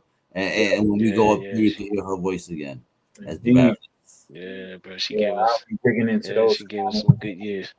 And talking about G.I. Joe. Oh, what you know? That is sexy, boy. Yeah, he got it hooked up. Bro. We ain't no show him that. We ain't no show him the lights. And the hand is up like, hey. Yeah. The lights, the battery is not charged. It's rechargeable. It died. So I don't have the lights. But the dashboard. Put that shit on. That's his night light. It just lights up. It turns green like the light, the dashboard and shit. Okay. Yeah, I use it as a nightlight and shit. No. But yeah, then he has like headlights right here, and then there's a spotlight under here that turns down. Yeah, it's a bunch of lights. That's beautiful, bro. Damn, I can't do those things. I have to be a responsible man. Yo, it would be dope if they made the Cobra Rattler is coming next. Yeah, don't me that. Stop. Like, bro, you're gonna see the Rattler. Yeah, the Rattler's coming. That's the only OG I still want. The only OG vehicle I want is the Rattler. But if that, but then on the classifieds, I want the Hiss. I would do a Rattler possibly, and if they do a Fang, I would be so happy. They should do a classified Fang. They will. That's the next joint they're gonna do for the smaller vehicles. Okay, so I got the OG Stinger, Fang, his tank, the OGs. I got two of the remakes, including the blue one. You know what I mean? I got the OG Dreadnought, fucking Thunder Machine. You know what I mean? And the Soundwave one, of course. Okay. That's what's up. I stay with the 8 of them, 8 to 12 Thunder Machines. Oh, that's crazy. Yeah, my brother said at our friend's toy shop. And that thing is big, man. That shit is big. Isn't it? Is it? It's crazy. It's like crazy. Those rumors what's gotten crazier as I've known them. Jesus Christ. Hey, and I got the OG of that too, though. I got the OG. Oh, with the OG twins. I gotta get the classified twins. Speaking of the OG twins. I love those though. Reno got this ill collection. Ooh, I got the OG Serpentor, but I don't have the thing. But I have the character. If Reno wants to buy it, how much you want to buy my OG Serpentor for? I got the figure and the snake. Oh damn! And the OG cape still. OG cape, okay. It still got the OG cape, that nice glittery green one. Twins. Do you want to buy my Serpentor OG? Let me know, bro. Yeah, I get a Serpentor. I've always wanted them like that. Yeah, I've always wanted them. Oh, those are O-rings? These are O-rings, baby. With the suit, with like a business suit? Yep. Nice. Yeah, these are not because the Super 7 came out with theirs. These are the original joints. Those are like mailaways or something, right? Those were mailaways. Yeah, you couldn't. I always wanted those. Yeah. Yo, you raw talk. You are the okay. Bro, Raw Talk got all the OG shit, all the O-ring shit. Bro, I never seen those before. I stay with the OGs, man. He got all the O-ring shit. Any Cobra vehicle you want to see, he'll pull that shit out right now. Yo, can you put those on screen again? Raw Talk, don't put them away. Put it on screen for me again, please. Yo, bro, I've never seen those before. I know one. Yo, Did you get the Raw Talk? You got the space shuttle? Oh no, I didn't get that yet. I will be getting that by my birthday this summer. Are you getting the Pterodome? I already have it in the corner over there. You got the Pterodome, nice. Yeah. When I was a kid, the Pterodome was the dopest thing I had ever seen as a toy. I mean, it was like I was like, yo, this joint. Like, and one of my friends got it, and we played with that joint every day. We was at his house playing with that. We bought our figures over there. His mom used to kick us out. Y'all gotta go. It's like, yo, bro. Bro, it kills me, bro, because I had all that shit, bro. If I had half of the shit I had as a kid, I would be shout out to Al. Oh, you mother effer! I want one so bad. He did that on purpose. It's right here. I just got to put the Gatling gun back on. So I had the Gatling gun. So I love this. I want one so bad.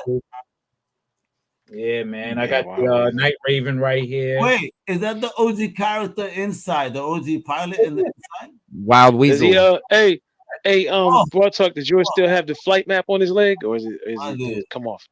Yeah, you know you got the map. Oh, you got the maps on. My man. Okay. Yeah, bro. Wild Weasel. You know who I really want them to make and classified is the guy. He's the pilot of that Pterodome. The little, I think it's the pilot of the little jet. It might be the Night Raven. Firebat of the Firebat. The pilot. Firebat. The Firebat. Yes. I forgot the name of the Firebat pilot. Yeah. No. Shoot. What's his name? Yeah, I got the book. I would love to see that in a classified, man. That's one of the coolest. The G.I. Joe Bible. Hold on. It's one of the coolest. He got the gospel of G.I. Joe. Praise Joe. Hold on. Oh, look at this. He really does have the G.I. Joe Bible. While you bullshit. He really do got a Bible. Yeah, he really do got a Bible. Yeah. I had to have it. When the world ends and we make this actual army, we're gonna have to call him. You know what it was? What General Raw? His name, the dude's name is AVAC.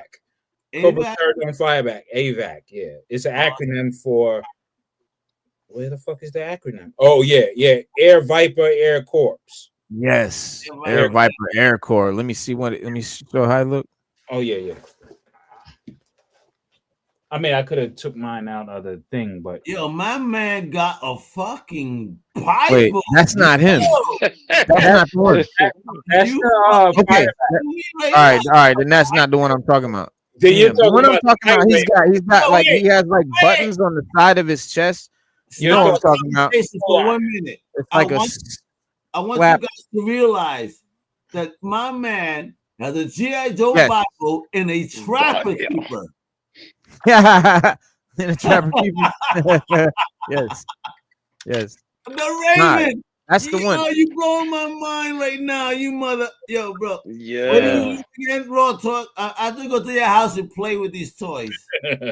Yeah, that was one of my favorite. That's my guy right there. I want to see that shit in classified. I hope you know what, but they'll probably never do it. Bring the Raven out. If they did the Raven, if they did a HasLab Raven, that would be too much. I mean, look how much bigger it is than the Rattler. It would be 6 feet long, bro. It would be probably 5 feet long. It's beautiful. I would love it. I would buy it. Reno, but tell me when you were a kid, when this motherfucker came out.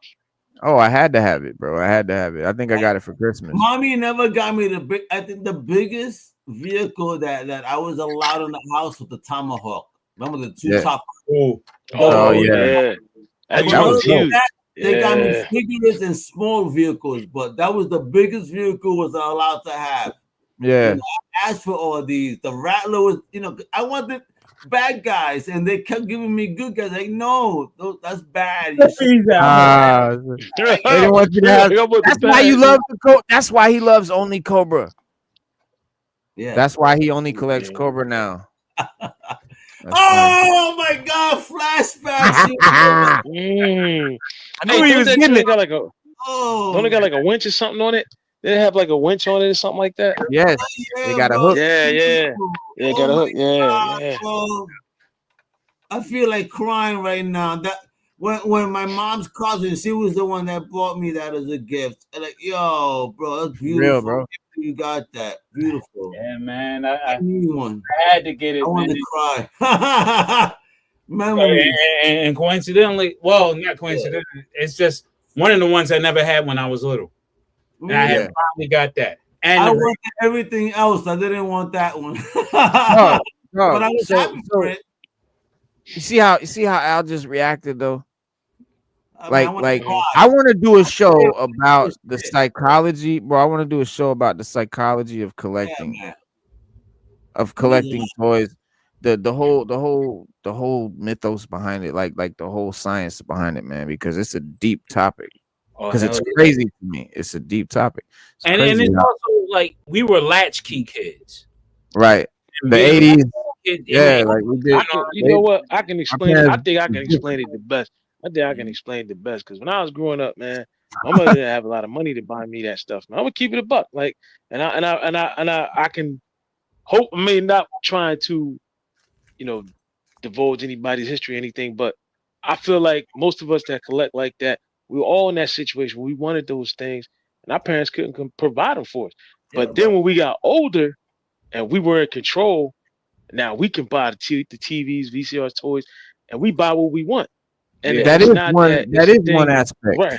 Yeah. That is one. It's not like it's something we missed out on. It's just something that we want. Like, I love toys. I love the way they look. I love the texture of them. I like the way they feel. I like to pose them. Like I could sit there and just look at them all day and just look at them. And I just like having them. And I think that when I was a kid, I couldn't always have all the Joes. Like I always wanted the flag. All that shit Raw Talk, I always wanted all of that and couldn't never get it. Like I got something here and there. This is why I want to do this show, because here's the flip side to that coin. Al had the Tomahawk, and look at his reaction to having it again now. He had it. I had the flag. I had the Terradome. I had all that shit because my whole family, my mom had like five sisters. I have a lot of aunts and uncles. Everyone would chip in and get me that shit on Christmas, so I had all of the G.I. Joe shits. The only thing I collected, I had no Transformers, I had no Thundercat, I have nothing, only G.I. Joe, and I had everything that they fucking made.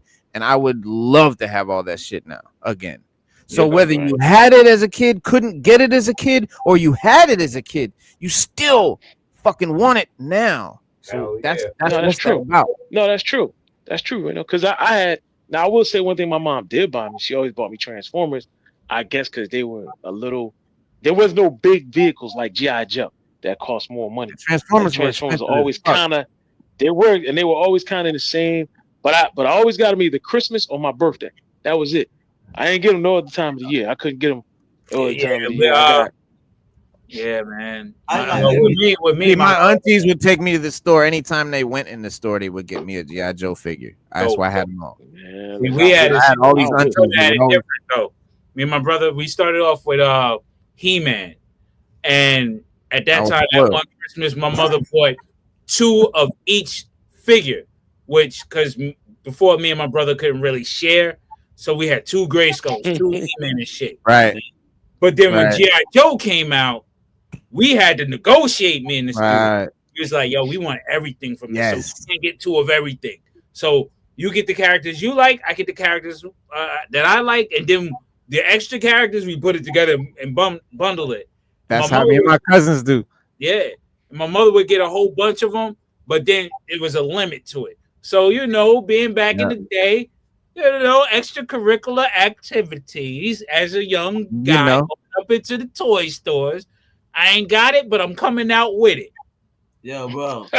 I'll take that the way y'all gonna take it. Talking about that Raw Talk, that is exactly how I built up my collection. I ain't give a fuck, bro. I was a snatcher, bro. Big sweaters was a wonderful thing even back then. Let me tell you, bro. And no cameras back then. You do what you did, dirty. Listen, bro. Except for hoodies and backpacks. The rap. He said, "You do what you did." But see, me and my friends, we used to trade amongst each other. So if somebody had something you really wanted, I mean, you might have to give up a lot. And if not, we'd be like, "Look, man, don't leave that joint outside because it's gonna be in my house. Don't leave it outside. It's gonna leave it." But we always traded. Yeah, we always traded amongst each other. Yeah, we always traded amongst each other.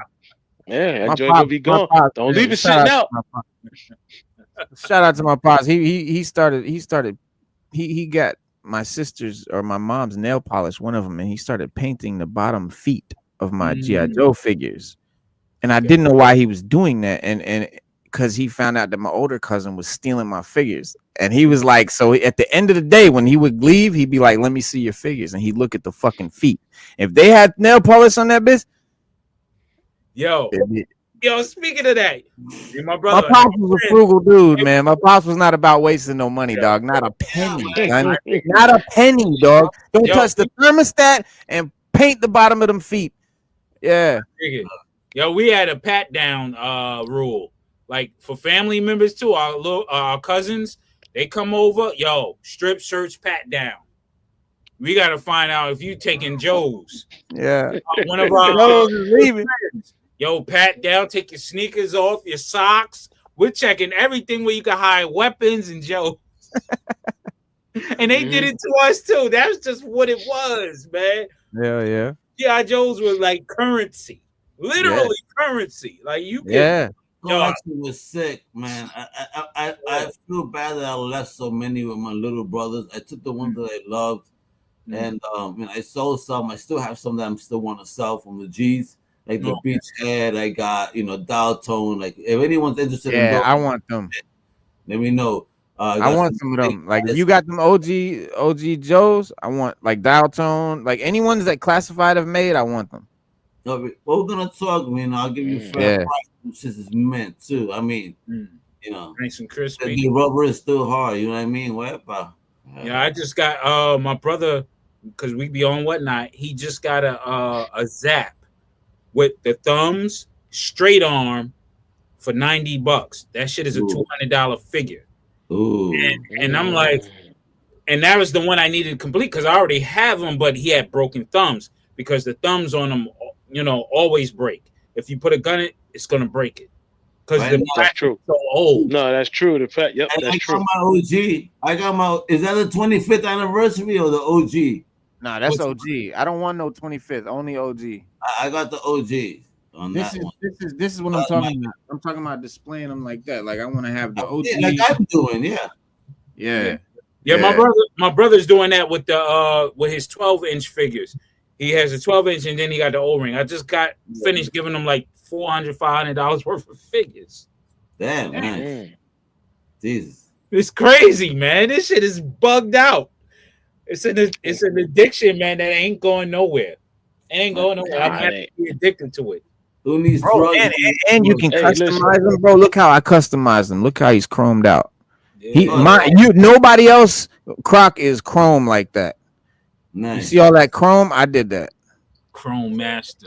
Good job. All the chrome buckles, all the chrome snaps, all the chrome boots, the chrome fucking all of that. Look at Reno, making him look like he's a fucking Dominican Croc master right there. Hey, Poppy. Check out his knife and shit. I chromed the blade. Yo, that's hard. Love it. Great job, Reno. Great job. Word. You gotta get down with it. I gotta learn how to do that. What tools do you use to do that? Teach the people, bro. Teach the people. What tools do you use to do that? Liquid chrome. And what is that? A brush, a pencil, a pen? What is that? It's a marker. It's a pen. It's like a marker. You got different size ones. Wait, explain the tip. Is it like a felt tip? Is it I'm gonna show you. Tip? What is it? Check it out. You're gonna love this. Watch this. Look at the maestro here. You can get real real fine tip. You could go middle, you could go fab. You want to cover a lot of distance, and they got a gold one. But depend on the detail that you want to do. When I get fine detail, I use this sharp one. So is that like a metal though, like the pilot, like tips like that? Like think about, so like this is kind of like felt. This one is kind of like how like a mechanical pencil is, but like the tip is this felt little tip, and then this one's actually like plastic, but it's like it's almost like mercury that comes out of it, and you just like paint the mercury onto it. So when you paint it onto the figure, like it really has a strong like bond to it. The one chip. These are questions, and we got asked here. You know what I mean? As I know people exactly. We want to know. Inquiring minds want to know. Silver Surfer, that motherfucker's chromed out. I didn't chrome the whole surfer. Look at the difference. See, that's how it used to look. What did you use? I used the liquid chrome. I used the fat tip one because I'm trying to just paint it all over the body. Yep, Yeah. the whole body. Yeah, he did the whole body. Yeah. Christ, that shit looks great. I'm gonna do the board next. Good fucking job, bro. You're a fucking pro on this shit. What's going on? Yeah, bro. Look, it's dope, right? That joint is dope. Yeah. We're not dating. Look at Destro. Look at Destro. The fuck out. God damn. I love that. I'm a Destro fan. You did that shit justice. Hell yeah. Yeah, man. And then oh, you want oh hey, look at that. Yeah. What are we gonna call it? It's like Reno Noir. What is it? Is the new fucking Michelangelo? Yo, the no, look how dope he came out. Night Force fucking Flint. His version of Night Force Flint. Word. So is that only with the chrome? Is the tattoo was on his face, or you did that? Or nah, they okay. So I took the Tiger Force Flint head and I put it on the OG Flint body. I painted his chest. Used to be green. I painted all that black. I painted the black strap. The same stuff the same type of markers you use for the body. Well, the black and the paint and shit, I use actual like model paint, like actual figure paint. Oh, word. All right. So like where can you like this guy here? He used to be all just green. I painted all the black on there, all the chrome. This shit is hard. And through the same way, through model paint. Yep, paint and the marker. Dope.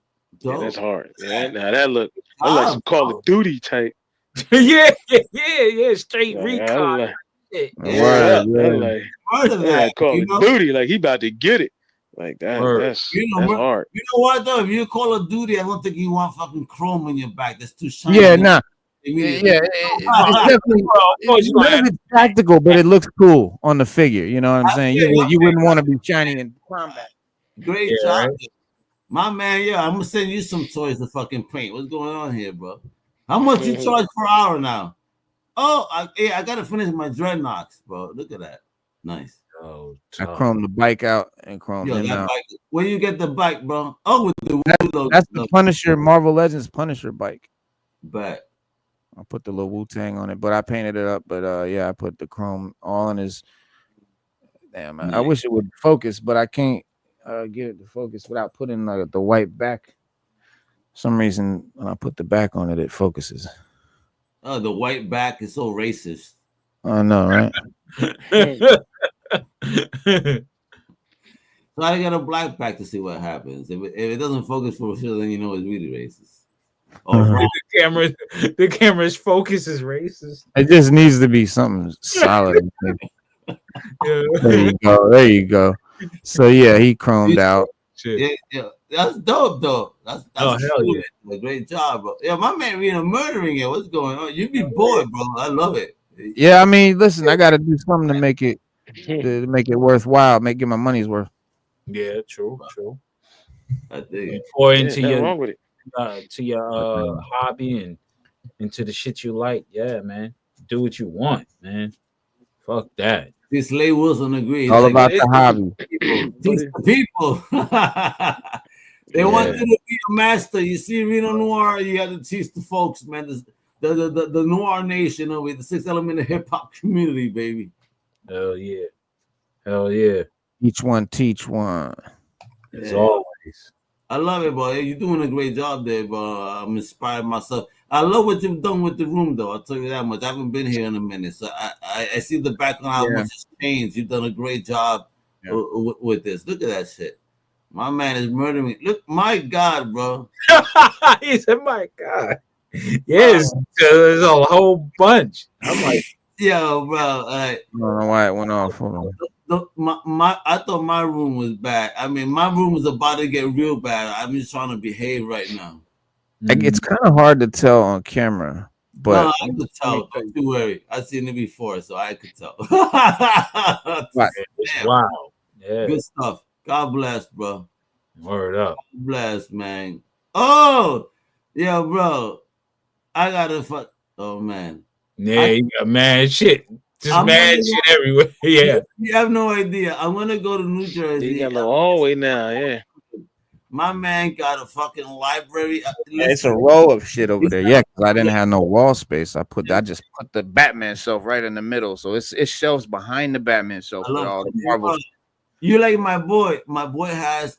I went to his crib for his 50th birthday. A big shout out to El Patron, El Capi Hans. Yo, bro, I call it Hans and Noble. My man. Yo, he got shows like that. Shows in the middle, you have to walk around. And he has 60 books now on the floor. He's like, yo, Al, I got to expand the room somehow because I got to get more shows. I'm like, what the fuck? And you know what? All he does is buy army buses. So he bought the latest Spawn army buses. So he goes, Al, I need to make room. You want the compendium? So he gave me the Spawn compendiums 1 through 4 for free. Like, yo, here, take Wow. That's like that much room right there. Bro, yeah, but those even way more than this fucking Superman book. That shit was like 20 pounds of books. I've been working out with comic books lately. Those compendiums with these army buses and shit. What the? That's a workout, son. I think I got some. I Hell got yeah. a couple of compendiums. I don't know. I know I had a walking dead. Speaking of the G.I. Joe compendium should be dropping. I got the G.I. Joe compendium. Yeah, where's that at? I got one. Compendium is one thing. He's talking about that Kickstarter one. Yeah, that Kickstarter should be dropping soon. Oh, right? yeah. It should be delivering soon. I wish I could have gone on. I would have gotten the Cobra one, of course, because I'm a fucking villain. I can't help it, folks. I'm not really a villain, but listen, they're right sometimes. Anyway, but they'll be dropping more of them. There's nothing wrong with liking the villains. Al, nothing wrong with somebody was complaining. I always root for the bad guy. These movies are all about villain, is it empathy and this, that, the other. So what? Because sometimes the villains are right. Right. You need love too. Find shit. You know, it's a problem when you can't find shit. I don't know where that compendium is. Even though I love Batman so much, man, he's the security guard for the rich. Yeah, he's an asshole, exactly. And then the villains. That's why I rock with this cat. Yeah. And the villains are the victims of the rich. Yeah, that's the people's Batman right there. And Penguin, going back to that, he's a blue collar guy. This is a blue collar Bruce Wayne. Yeah. Not yet, Slade. Not yet, Slade. Stu was just asking me that. What's that? Stu just asked me that, but I ain't. Because I had seen one. I had never seen one except for the one Reno had, and I literally seen one the other day. And I was asking. I said, Reno, did you chrome out? Because he got a lot of chrome on him. Like, he chromed like it's a lot. And I was like, Reno, did you chrome that joint out yet? He got the clamps and then the little things. You know what? If you chrome him out, it looks mad racist.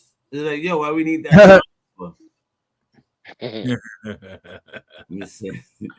Like, listen, they have a Puerto Rican G.I. Joe, and they feel a type of way. They call this motherfucker hot sauce. Are you serious? What? That's the most racist thing I've ever heard in my life. Hot sauce? Who's hot sauce? Who? The Puerto Rican G.I. Joe. His name is Hot Sauce. You lying? No. Please look it up. I kid you not. Raw talk.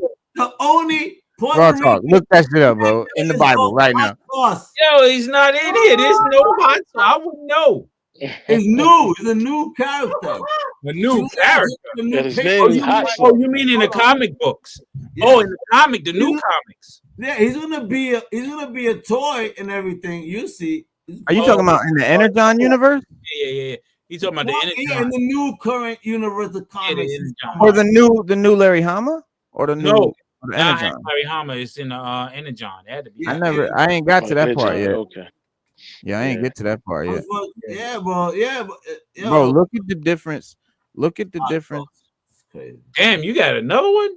Yeah, Al, look at this. What you got? This is how they gave us the goddamn V2 version 2 Storm Shadow. Yeah. Oh wow. Okay. But I had to customize him and make him look like the OG. Well, I have the OG if you want them. You know I do. Yeah. I got the OG on that one. Oh But see how the shit! hood is? You see how the hood is? You see how the hood is? Flat to Yeah. the side? I You see. see? Yo, Well, look, I made that shit bow out like Oh, I that, see. All right. like the original bro, dude. he's not. Yo, You know what I'm saying? his name is fucking Hot Sauce. Are you kidding me? Yeah, Oh shit! Robin Atkins made this motherfucker. Yeah, how racist is that shit? Well, is the guy that made him Puerto serious? Rican? No, Well, that's fucked up. Robert Atkins. That's That all. sound That's like a great. Puerto Rican ass name to you? He's a good artist. Robin Atkins. He's a great Hey, artist. man. That's like having a Hot Mexican one sauce. naming him Taco or some shit. Exactly. Yeah, that is. Fucked up. Oh yeah, or naming your Or name it or after naming your feel Chihuahua Taco. lesbian Or if you got Latina a puncha or some shit, you know? And I do have man, or if you got a Chihuahua, you name it Chicharrone. well, no, isn't the female Snake Eyes? What's her name? Is Puerto Rican, I think. Don Moreno? Yeah, Don Moreno. Don Yeah. Moreno. Yep. And even that's racist. Don Moreno. Don You know, Moreno. in her own name, they're calling her black. That's what Moreno means. You know that, right? Mm-hmm. Yes. Yep. So Moreno, it's like, you know, they tend to Moreno? try to force names. yeah, You because understand that's what it means that in I'm Portuguese. Yeah, it's like, yo, it's like, Oh, it's Yeah. not Spanish, it's negro. Yeah, Negro. oh no, oh man, but don't No. talk. You're talking to a Latino, and you're telling me what the fuck that? Are you serious right now? Nah, No, isn't it? Isn't Moreno. Spanish? There's Moreno, He's right because there's there's Negro, and there's Moreno, Ingenio. Negro, Okay, and yeah, yeah. yep, he's right. Ingenio. Like there's And different the only words. reason Yeah. Moreno is dark. Yeah, dark. Moreno is dark. Yeah, Moreno. he's That's dark. what yeah, that's right. That's Yeah. yeah, because it's But it's different. but it also depends on how you use it in a sentence because it's dialects of dialect. Like I Yeah. speak. I've been learning to speak Portuguese the last 3 years, and when Okay. I compare it to Spanish, it's different, but it's the same. Like Italian and Spanish are close. It's the same thing with Portuguese and Spanish. They're close. It's just dialects of dialect, depending on how you use it. Yeah. French too. Like Yeah. crazy. It's fucking crazy. I'm laughing because I'm remembering now. Back in the day, I used to be working in Wall Street, and I worked for Jeffrey Mills. He was a former Giants player that became a stockbroker, right? And one day he came to the office, and some Puerto Rican guy said something and used the word Moreno. He misunderstood that as the N word, and he comes up to me. He gives me his Rolex. He goes, "Hold this for me for a minute." I'm like, "Why?" Oh, He shit. goes and rolls up to this dude and almost knocks this poor Puerto Rican kid's head off, bro. And like I ran holding his rollie, and I'm trying to hold a football player. It was like nothing. Like me, I look like a Smurf trying to hold on to one arm. Like, yo, don't hit this guy. And like I'm like, yo, help! Like, and I'm telling the homie, run for your life right now. Homie ran out the building, son. Yo, you almost got fired for that shit. Yo, he like, what is Moreno mean? I said, he wasn't even talking to you. Damn. And all that means is black man. He was talking about something else, but that's not even racist. I don't know. Maybe he didn't know the guy's name. It's just sometimes how you explain this guy, you know what? You know, because if it was a white guy, I would say this blanquito. You know what I mean? Yeah. Not in no racist term. He's just trying to explain how they look. And but this homie, when he handed me his watch, I was so confused. Like, huh? Like I'm about to go all out. Yo, bro. Have you ever worked in Wall Street? It was the boiler room days. I'm trying to tell you, man, that shit was great. Yeah. Boiler room. Wolf of Wall Street. I want to really talk about it. It was the scariest time of my life, finding bullets in my desk, guns at my head through the FBI. Bro, that's so you know, because my grandfather, he's from, you know, we're from Greenpoint. That's the same place you're from in Brooklyn. And my grandfather, he's born and raised there on Diamond Street, and he was like one of the original like telemarketers in the early 70s, like one of the original dudes that was doing boiler room shit. Bro, Like, you know a kid named Trevor on Diamond? That's my homie that sells me trees on Diamond. nah. Yeah, I gotta connect with you when you visit your grandpapa. Nah, he passed away. He passed away a few years ago. Well, if you ever visit any family out there, I gotta connect with you, baby. Yeah, dude. Listen, fellas, I gotta break out. All right, Real. fam. Me too. I'm hungry. I gotta eat. I didn't realize. Like, listen, I've been up since 5 a.m. and I haven't eaten yet. But I've been. All right, dude, man. Be safe. Word. Peace. So, guys, I just want to say this: that guys, that if you guys have not first liked this podcast, please like it. It should be have the same number of people watching. Should be liking. All right, so let's make that happen. So support for Man Reno Noir. 2024, he has been kicking effing ass. So I just want to say, from one podcast to another, I see you. You are amazing, and I see you joining. Just keep kicking ass. You're Raw Talk. I'm very jealous. I hope that I get to visit you one day, and we can we're gonna chop it up. We're gonna definitely chop it up, brother. Yeah, but please let me fly the rattler in the sky, and I shoot down your GS. Oh, come on. Yeah. All right, much love, bro, muchachos. You guys rock. Peace, And to the bro. 6th nation, God bless. Merry Christmas, happy holidays, yo, for real, man. Many blessings. All right, let's go. Always well. Well. Yes, sir. All right, family. All right. Yes, definitely, man. That's the homie. Yes, sir. Yo, man, but I'm excited still, man, because this is. I think next week we're gonna get to see the Superman trailer.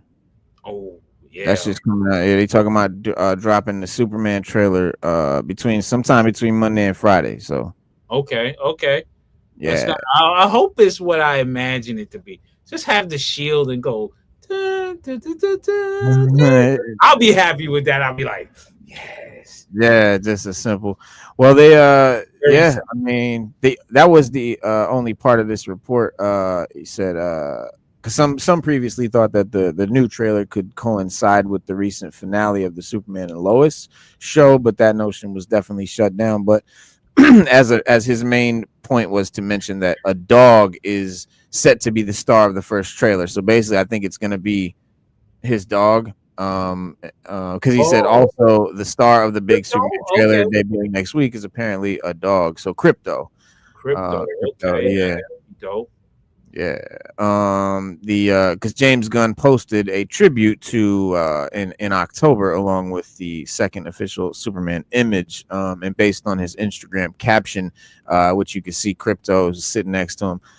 You've seen that picture 100 times. We've used it. But yeah, and but he said Crypto arrives on screens in Superman this summer. Crypto, who was inspired by our dog Ozu, who we adopted shortly after starting writing Superman. Ozu, who came from a hoarding situation in a backyard with 60 other dogs and never knew human beings, was problematic to say the least. He immediately came in and destroyed our home, our shoes, our furniture, even ate my laptop. It took a long time before he would even let us touch him.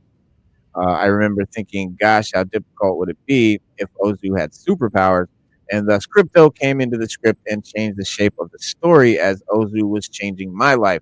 What a better time to debut the not so good boy Crypto than adopt a sheltered dog month. By the way, Ozu is fairly often a very good boy. Yeah, so that's Gunn. But yeah, I guess that's his dog. But as for what will happen in the trailer, before the trailer release, Superman marketing, has already begun with the new logo, and the title font has been recently revealed.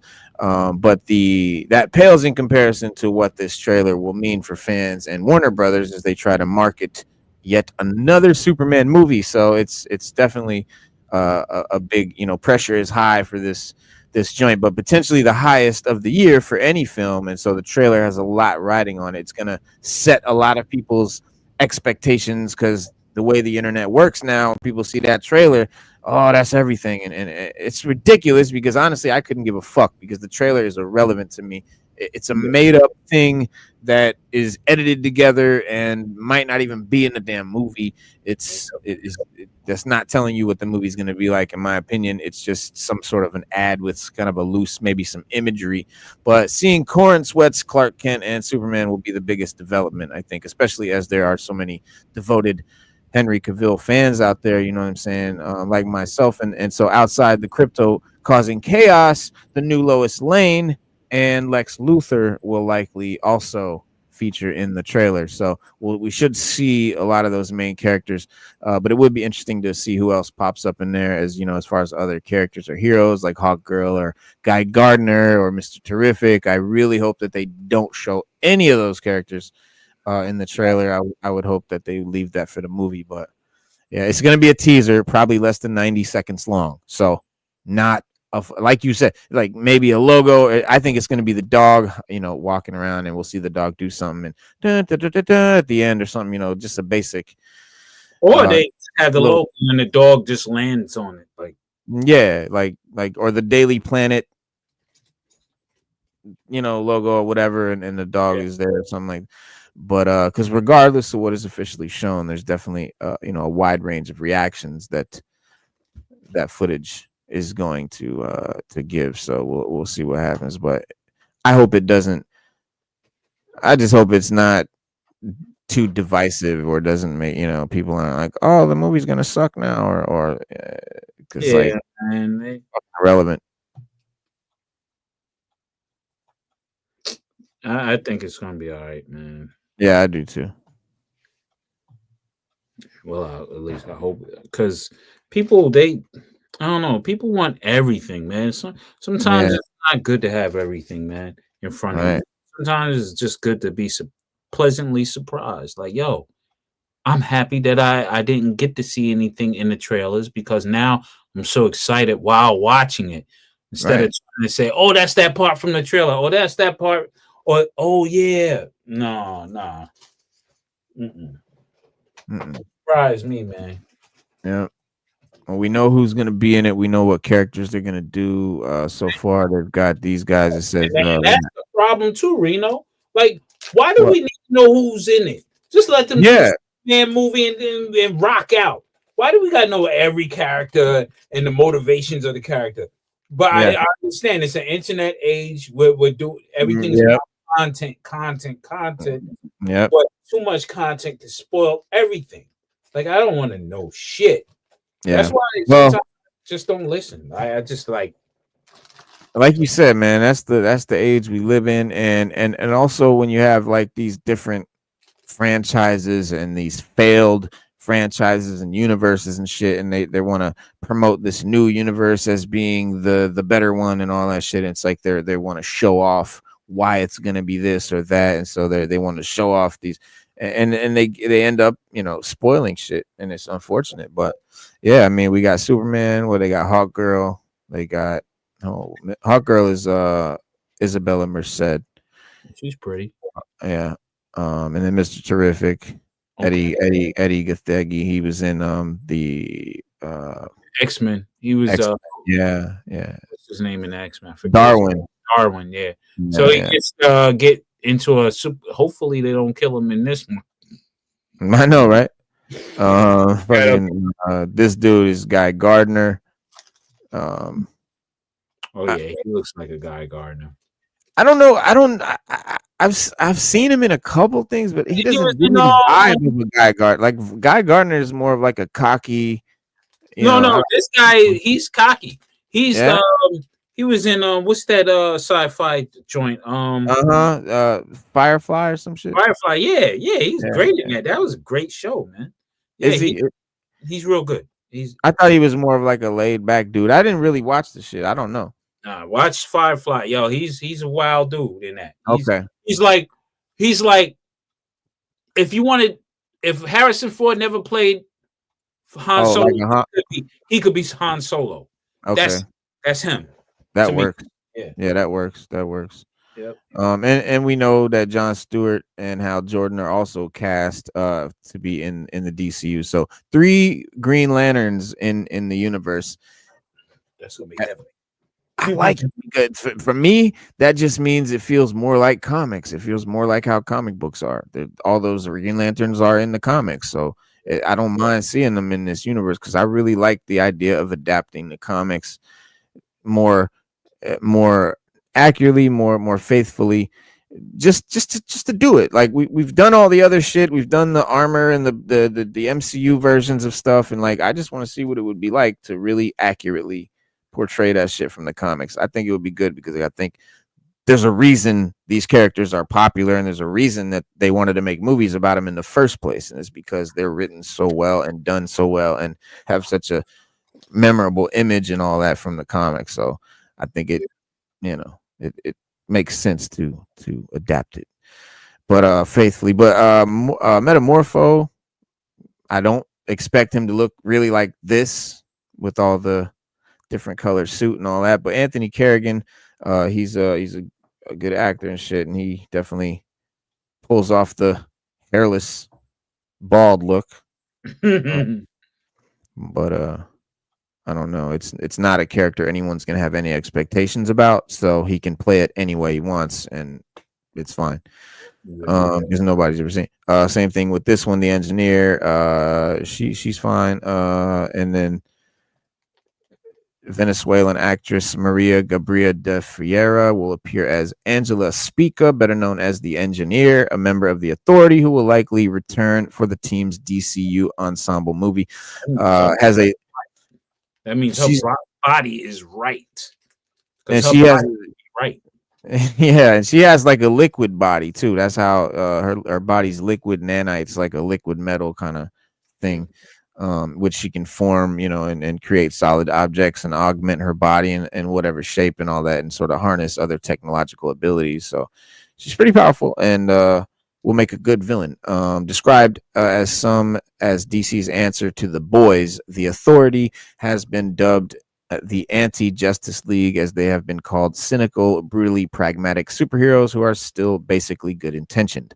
So yeah, they're the type that they're really violent, they're really brutal, whatever, but they have good intentions. They want to they kill bad guys brutally, basically. And then you got Millie Alcock as Supergirl. She killed it in the Game of Thrones show, so I'm sure she'll do fine in this. And they're adapting the character from the Supergirl Woman of Tomorrow comic, which they're making a movie about, and then she's going to be in the Superman movie as well. So yeah, that's gonna be dope. That's gonna be dope. And then of course crypto. I want to see how they do crypto. Apparently The Rock played Crypto in the DC League of Super Pets animated film. Not only has Gunn seemingly revealed Crypto will appear during an interview with Toronto's Sun, which he jokingly offered the role to Chris Pratt, but also had many nods to the super proud pup since taking his DC Studios job. Considers Crypto so he was going to use Crypto already in Suicide Squad, but they didn't make it to the script. It says also in Supergirl Woman of Tomorrow, Cora Zor-El goes on an intergalactic adventure with Crypto. So Crypto might actually be in a bunch of these movies. It might be a running joke. I kind of see Gunn doing something like that, where Crypto kind of pops up maybe as a cameo, or just kind of pops up in one way or another in a lot of different projects, which is kind of what they're hinting at. But okay, it could be funny, it could be annoying, we'll see. The rest of the cast, you got Lois Lane, Lex Luthor, and Eve Tessmacher. Yeah, the only thing about the Crypto thing, if they overdo it, it'd be similar to what they try to do, or what they did do with Grogu with Star Wars. It started off cute, but now you got them everywhere. Now it's a problem, right? You know what I'm saying, so if they keep them to a good measuring amount of viewership time or whatever, right, screen time, I think it'll do the whole thing justice. But if they want to put them in there just so they can sell product, yeah, it's gonna be a problem. Yeah, that'll be whack. Because the crypto pillows, crypto everything's coming. Oh yeah, it's definitely coming. Definitely coming. But yeah, these absolute DC comics have been really well received, and I have liked them a lot personally. The Absolute Batman, Absolute Superman, and then now the Absolute Wonder Woman has come out. And I've reviewed both issues of Absolute Batman and Absolute Superman. pretty much loved them both. And made me look forward to see what the absolute Wonder Woman was going to be, even though I've never read or been interested to read a Wonder Woman comic in my life. But I was like, I like these other ones so much. I thought this could be different. And what I heard about it, this is definitely going to be something cool. But naturally, what stands out right away is the art style of the Wonder Woman comic. It's different from the other absolute universe. It's the art style. It's kind of like the Old Man Logan art style, but it's a different artist. But in this one, you've got Diana is a different character.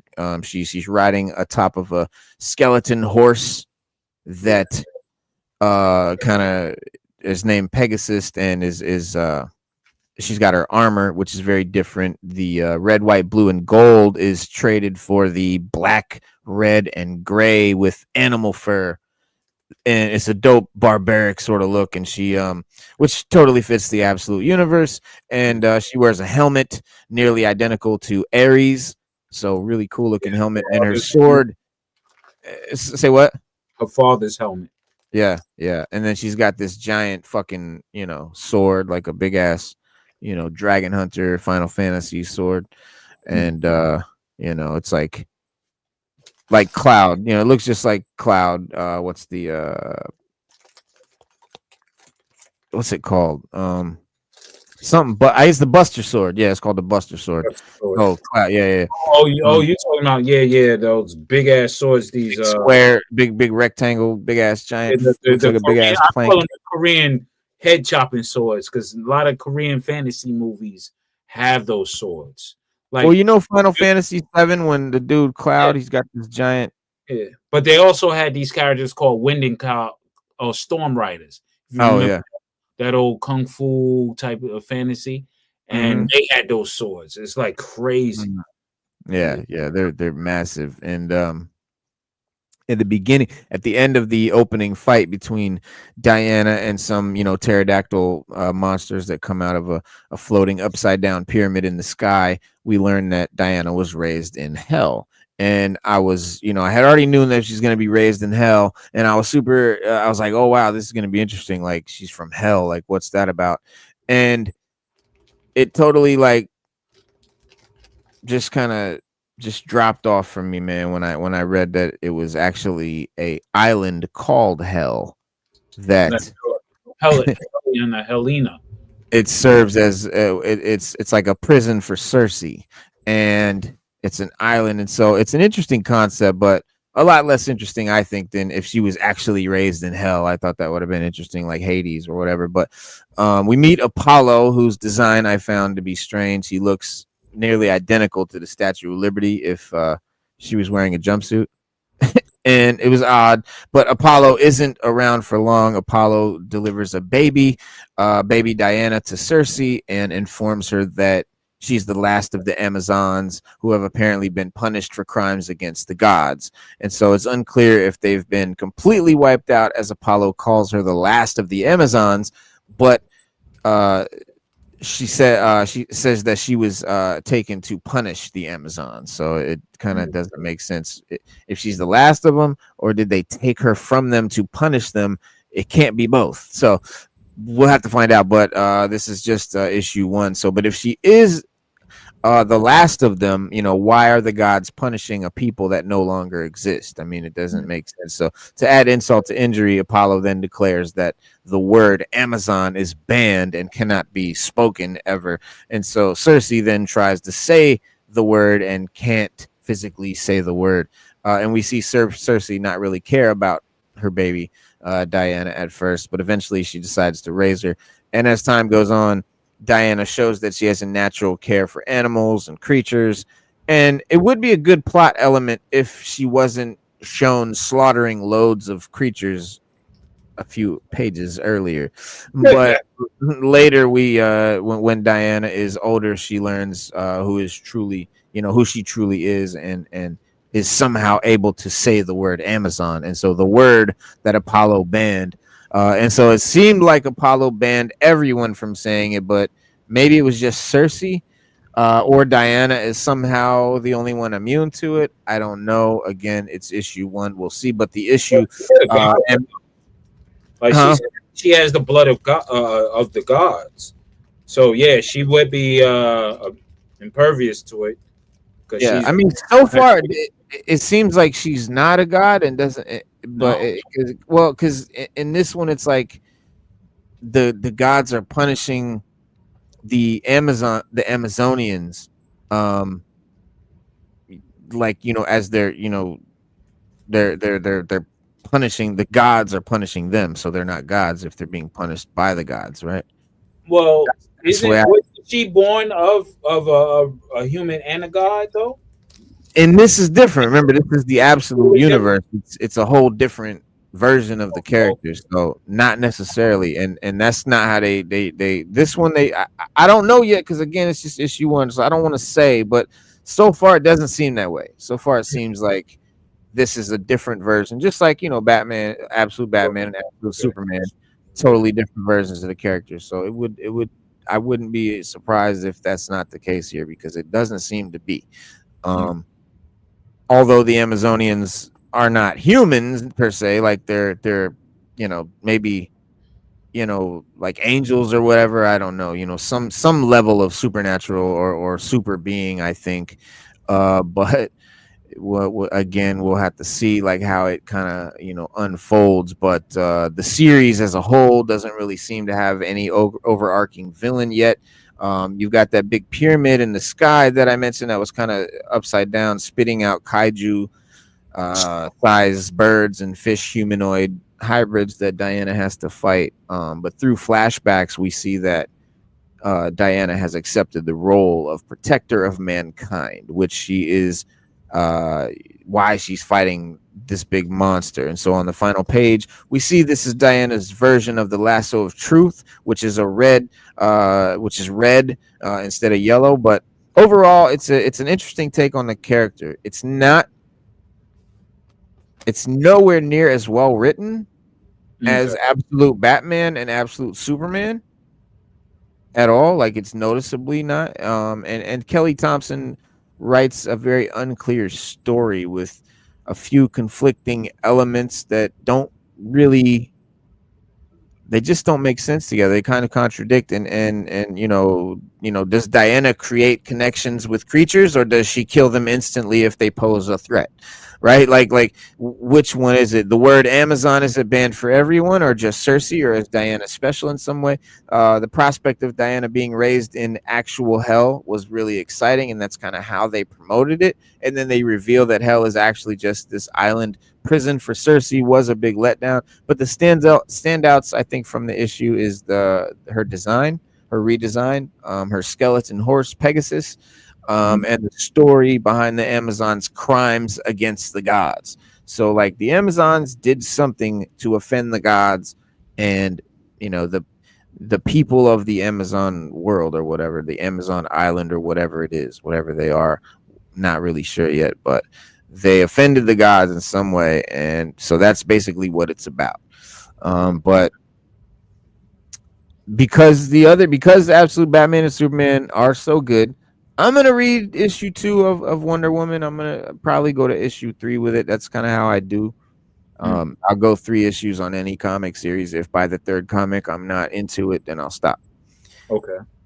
Yeah, but it's not like it's either trash and I'm not gonna read the second one, or it's good enough and I'm gonna read the first 3 or so.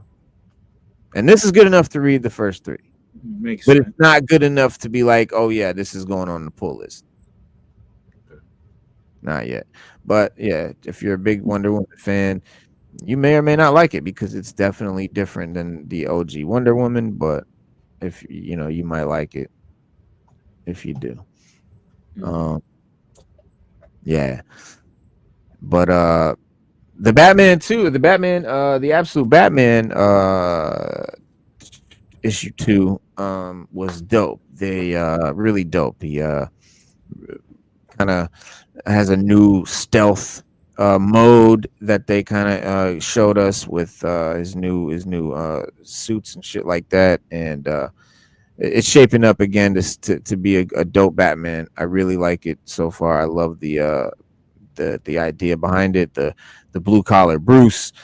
He's continuing his war against the party animals, and he's making headway. But Roman Sionis, the terrorist group, is too large to take down, and so after consulting with his friends, he investigates the mayoral candidate Hamilton Hill, who has just received a suspiciously large donation, and Batman breaks into Hill's campaign office and starts to look around, but rather than have his unique cape dragging behind him, he wraps a bunch of hooks and wing-like material around his torso, and so he walks through the base real quiet so that there's no cape flopping around, and it's just sort of tight around him. He's like wrapped around his face and shit. It's dope, and that's his sort of stealth mode while he's creeping around. It's a dope like attention to detail. I thought was cool. In this new universe that Darkseid created, Batman lacks a lot of the things that the OG Batman has, right? He doesn't have the money, he doesn't have the company, he doesn't have Wayne Manor, he doesn't have any of the high-tech armory, none of that shit. But thanks to his intelligence and his civil engineering skills, and he's held every sort of like blue collar position that the city could offer, and he's done all this shit, and he's like a jack of all trades, and and so this absolute Bruce basically crafted a bat suit where he's got all this shit on him. He's got axes and weapons and all kinds of shit on him. He's got the ears that he can use as batarang blades, and shoulder pads with like giant spikes and shit, and he's got this, the bat symbol is like an axe head that he pulls off and fucking. And so it's not even getting into the multiple uses of the cape. Like the cape is crazy. He uses that shit as stilts. He can make it like somehow turn stiff or be soft, like whenever he wants. It's crazy. But one thing that's obvious about Batman is that he's a big dude, and stealth is almost is hard for somebody that's going to be a big dude. They're not usually able to be real stealthy, and so with these big heavy hooks trailing on his cape, and but it was dope that he could create this little I don't know what you call it. It's like let me show it to you here.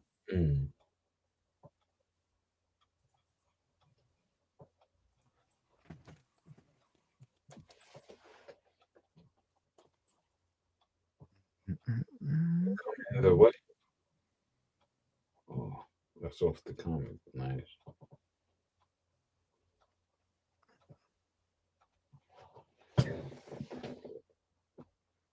Okay. Yeah, he just wraps it around and creeps around like that. Okay. Like a. Just wears it like a ninja. Like that's him with the cape and shit, and then he just. It's crazy. Yeah, it's dope. It's dope. He's a brawler type of Batman. Yeah.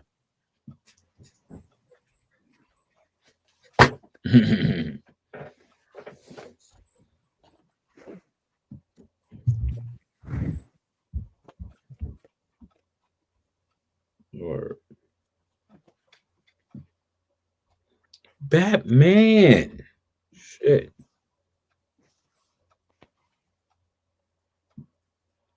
Yeah, yeah, man. Marvel's got some cool shit happening too. We got Fantastic Four and Doctor Doom and all that coming around the way. Chris Evans coming back as Nomad, the dark Captain America. He's coming back. A lot of shit they're going to be bringing back. But for the Doomsday gimmick. Yeah, for me the excitement ain't there for Marvel anymore, man. It's not. It's just like even with them having Robert Downey Jr. back, it's like, and Chris Evans, it's like, And the Russo brothers. yeah, the Russo brothers, but it's like, yeah, we seen you guys already. Here's the thing. Exactly. And what people forget about Endgame and Infinity War, those movies in and of themselves, by themselves, wouldn't be shit. It's about the 10 years of buildup. The movies that build up to that shit, and the build up and the culmination, and that's why those movies were what they were. You can't just let's make 2 movies and call them Endgame and Secret War or whatever the fuck. You can't. It's not going to have the same vibe. It won't. It can't, because those movies were built up to by a great run of movies, and you don't have that now. And people Nothing since Endgame has been really since Endgame it hasn't been a steady like build up. Yeah. It's been hit or miss, mostly miss. Yeah. And people were emotionally invested in it. Right. Like from beginning to end. Like when Tony Stark died, when Iron Man died, people cried. Literally dropping tears, like, oh fuck. You know what I'm saying? Dropping heavy tears, man. And it's like, it's like it's crazy. And they cared about him. He was good movie after good movie after good movie, and they were building up that character, and people cared about that character. So when he died, it meant something. Yep. And then when you see Steve Rogers retire as an old dude, you're like, whoa, wow, like this is crazy. He's happy now, though. He's happy now. That's crazy. Right. It was bittersweet. Yeah, you get to see the completion of everything. But now you bring everybody back and this and it. You're like, come on. Well, that's the thing. They don't have that buildup of great movies to build up to it. So all they can do is bring back someone that we cared about, because they haven't built anyone we care about. You can't bring Miss Marvel in. You can't bring none of these characters that they've built up or that they've had since Endgame. The Eternals, like, no one's going to give a shit about them. You have to bring back characters people care about now. And that's the problem. You've had how many movies that you could have been building that up and making characters people cared about, but you didn't. You didn't care about the writing. You weren't caring about the characters. You had some, you wanted to make these funny movies or whatever you wanted to do, instead of building up characters that people could care about in the end. And now you're at the end and you don't have that. So what can you do? Well, we better go back in the bag and get those characters people cared about from 10 years ago. Fucking old ass Robert Downey Jr., old ass Captain America. We have to bring them back. Fucking and hopefully Fantastic Four is decent, and those characters people will care about them, because they're going to be in Doomsday and Secret Wars. So hopefully they are people care about them, because Iron Man without Iron Man in the Secret Wars, man.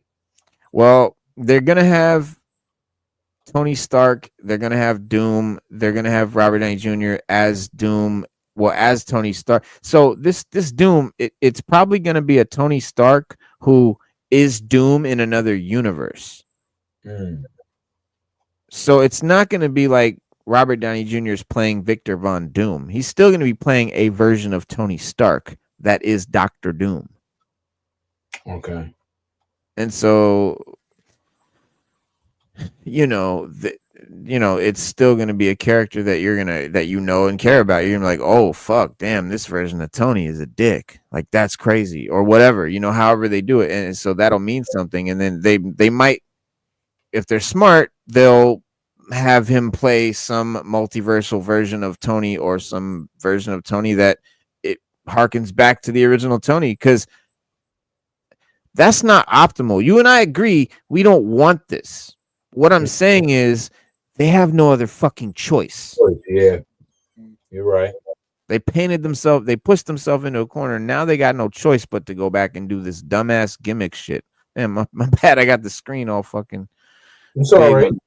But nah, yeah. I mean, this is the whole movies. Right now it's feeling very gimmicky. Doomsday. It just seems like one big gimmick of a movie. It's when Robert Downey Jr. was first announced as Doom, most of the internet, we were pretty shocked. And firstly, I was kind of, I was like, wow, it's RDJ returning to the MCU, but like I knew that this was something. Oh man, this is a move. This is something they got to do, and I think, but his return, was likely, I think, at some point because they haven't hit. They haven't gotten a hit. They haven't really had a hit. They haven't had any big movie that people really have loved since Endgame, and so I kind of figured, like, you're gonna have to bring somebody back because, personally, bro, when the MCU was coming to an end and they were like, okay, Robert, Tony's dead and Cap is old, and I was like, well, what are they gonna do? Yeah, exactly. I was like, are you gonna you're gonna make all new characters now? Yeah, that's not gonna work. And I guess they were banking on having Spider-Man as the anchor after that, because you remember when he did what was it, No Way Home, or what was it? Yeah, Far From Home, Homecoming, or no, Far From Home. Homecoming. Yeah, Homecoming was the first one. Homecoming, and then there was Far From Home, and then there's No Way, and then No Way Home. No Way Home. When they had all the Spideys, yeah, the 3 Spideys.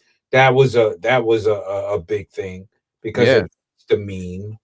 But then that was a gimmick that they did to save the fact that they haven't had no good fucking writing.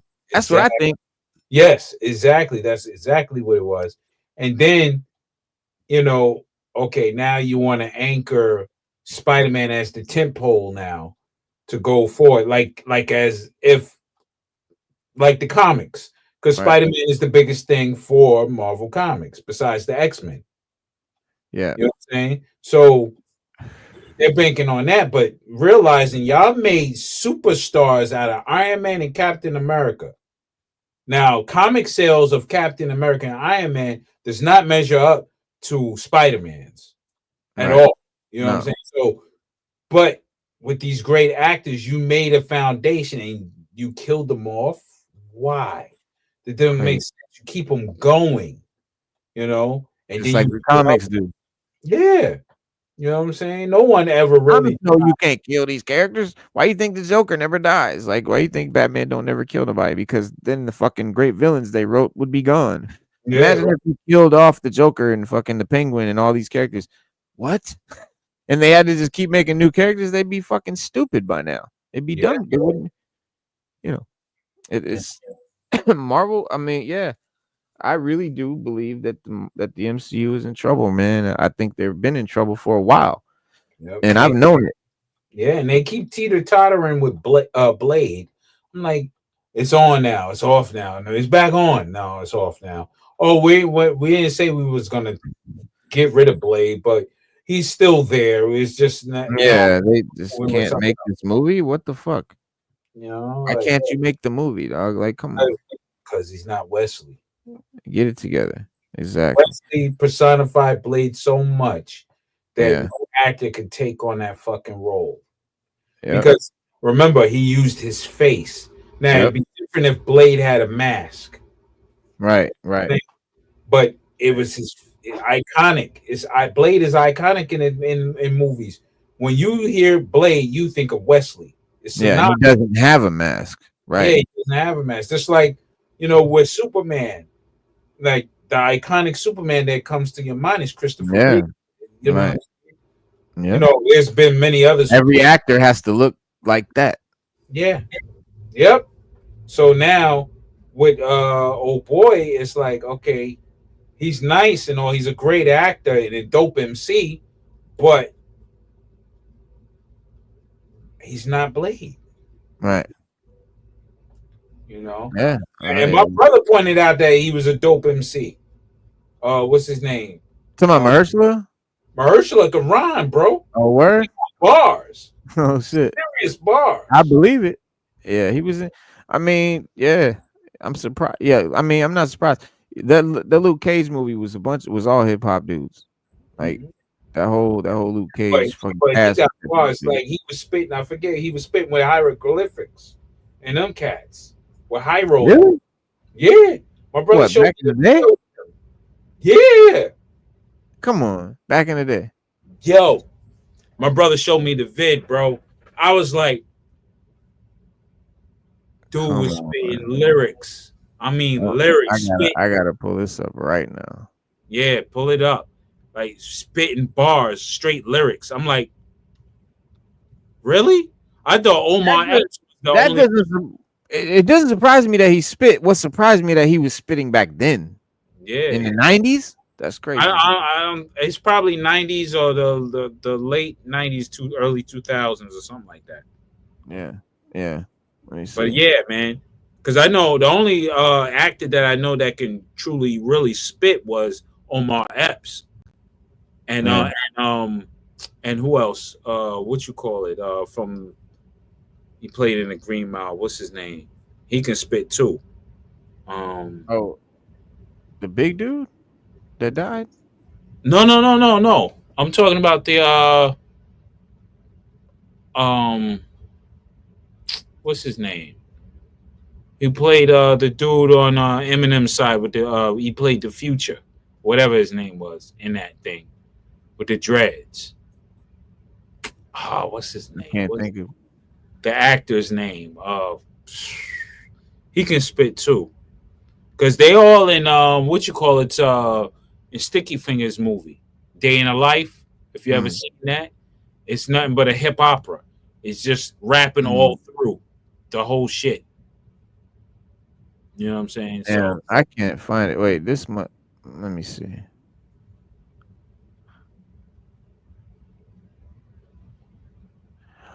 Oh, that's Prince Ali. yep. Yeah. That's Prince Ali. Wait a minute. Hold on. Yeah. I bugged out. I was like, hold up. Yo. What? I'm like, where the fuck was I? Because I was around it. And I was like, how the hell he popped? What happened? Hold on. Let me move this. There we go. Skip that. Hold on. Let me run way back. Let me look at this old joint. Hold on. I'm like, yo, that because I know Omar Epps. He was in a group called the Wolf Pack. Back in Yeah. the day. So I remember that. He still got bars. But yeah, Get the fuck out. Let me see. When was this? 15 years. Oh wow. You see Casual. You see that's the high. Yeah.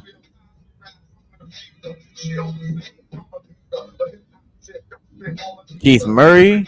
Yep, Keith Murray was in it. Yo, they were spitting crazy.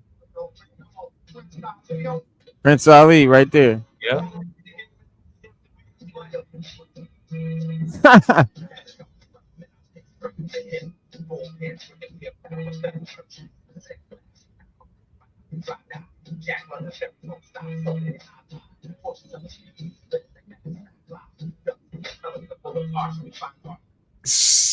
Bruh.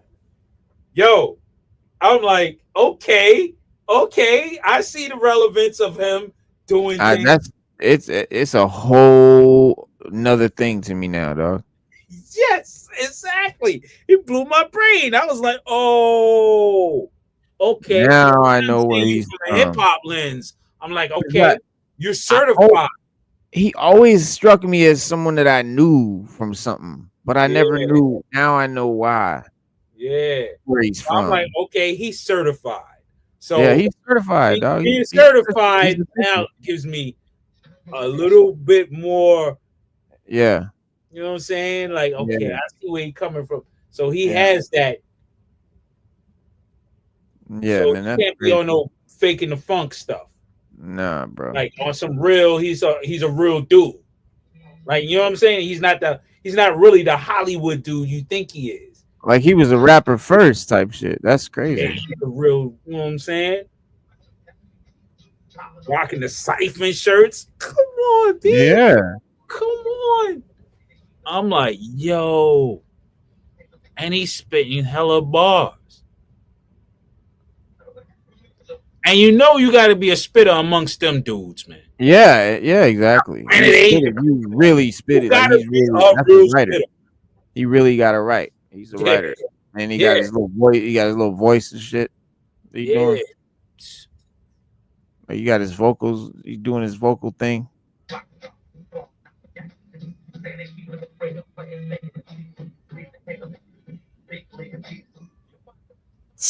What? That's crazy. Does he have other music? Like, what the fuck? Hold on, man. Let me. Well, that's wild, man. I gotta check that out, man. I gotta see what else he's done. But maybe not a lot. That might be his only appearance. But that's crazy though. He really do his shit. That's funny. I had no idea, man. I had no idea. When my brother broke that to me, I was like, "Hold on, you bullshit me." It's like, "Nah, he a real spitter," and I'm like, then I started seeing it. I'm like, "Yo, now I gotta, the judgment level then went to another level now. Like, I can't see him as, because you would only see him in movies or on red carpets. Mm-hmm. You know what I'm saying? You may see a little bit of interviews here, and he speaks well. He reminds me of Wesley, but a more tamed Wesley. And I guess that's why they casted him. But remember, Wesley used to be a breakdancer too. Yeah. So it's like, these dudes are real dudes. They really been in, They finesse their way into the game and doing their thing. I'm like, all the New York actors. I'm like, are you serious?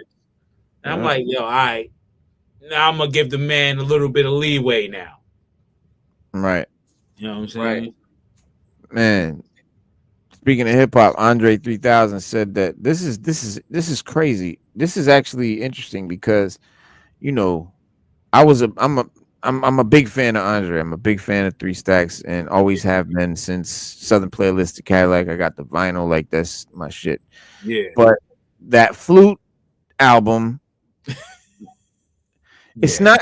I really don't have any problem with the Flute album. What I have a problem was with what he said and the way he said it.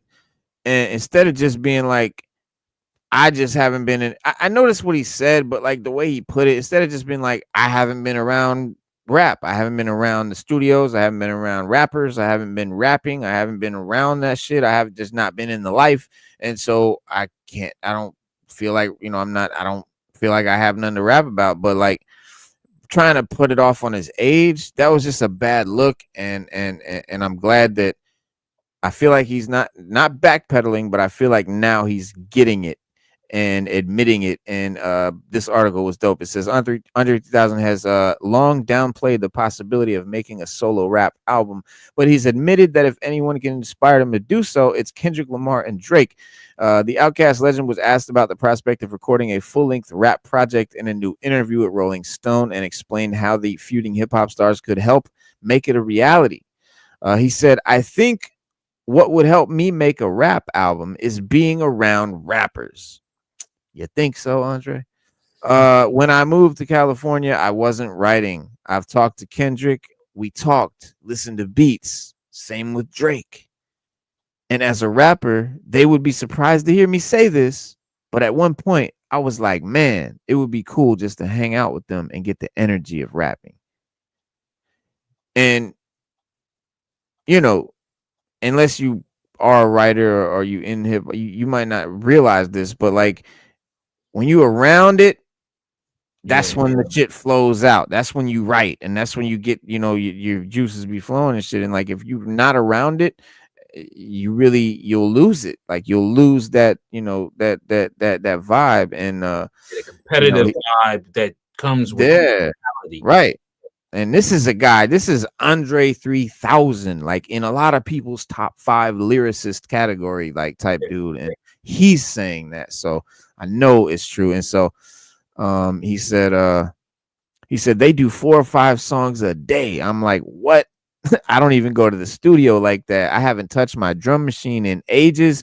I'm just now getting back to producing songs. He said, I didn't say it, but I thought it in my head. I was like, man, it would be a good exercise just to hang around. That's how songs happen sometimes. And that's what when you around, like when he was around the dungeon and like when you around the studio, like when I was around the studio, like when you around everybody, like Yeah, they push you. Yeah, and you hear shit and you say shit and like you come up with a hook and like that's how songs they do happen like that. Then you can hear a mean beat and it throw you off. You're like, yo, I got a right to this. Yes, I'm just in your mind, like I gotta at least put some a verse down at least. Yeah, one of them beats that you have to write to. Yeah, crazy hard beat. There was this one beat with 38 Special and Graft. It's called what is it called? It's called what's that song? Yo, it's the hardest song I heard in years. The hardest joint, man. I don't think I know it. Send me it. Rock Paper Scissors is called. Rock Paper Scissors. 38 Special and fucking Graft. Yo, I'm gonna look it up. that beat is hard to the fuck. Yo, I ain't hear no shit like that in a while, man. And it's like, I'm like, yo, I got to write to this beat. It's crazy. It's really it's off the chain, man. He said, I never expressed this to them, but I was so inspired because of their output. Like when you're in a groove, it can be infectious as opposed to approaching it in a casual way, that's where I'm at now. He said, Andre 3000 appeared on Drake's 2011 album Take Care, and while he has yet to release a collaboration with Kendrick, he was filmed in the studio with the Compton native back in 2012, listening to what would become Bitch Don't Kill My Vibe. Yeah.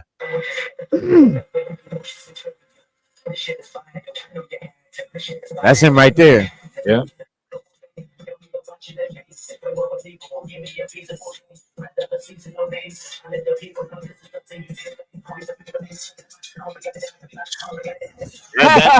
Yeah. No, that's right there. There goes the doctor. Dr. Dre right there. Yeah. Yes, the engineer of all engineers, the master of all beats. Maestro. The fucking Professor X of the game. Where's Bond? He's the West Coast fucking premier. Hell yeah. It says the ATLian polarized his fan base last year when his long-awaited debut solo album New Blue Sun arrived as an ambient instrumental project featuring 0 lyrics. So yeah, he 17 years we waited for an Andre album, and we were so excited to hear that he was dropping one, y'all. I'm serious, it happened like this. It came out and it was him playing the flute. We were like, what the fuck? I'm fast forwarding it. I'm like, where's the rap? Like I couldn't believe it. So that kind of rubbed some people the wrong way. And so it made it hard to appreciate it. It made it hard to be able to sit there and like listen to it for what it was, because you're just so mad that Andre waited 20 years and then gave us no bars. Like if he had been doing album after album and then did a flute album, cool. I would have been like, cool, that's dope. Like, okay, what, that's fine. Like, cause he just did a rap album. But you ain't done a rap album in 20 years, bro. You know you're the premier lyricist, and you come out. You're supposed to told us months ahead of time, guys, I'm doing a flute album. Let us know a long time ahead.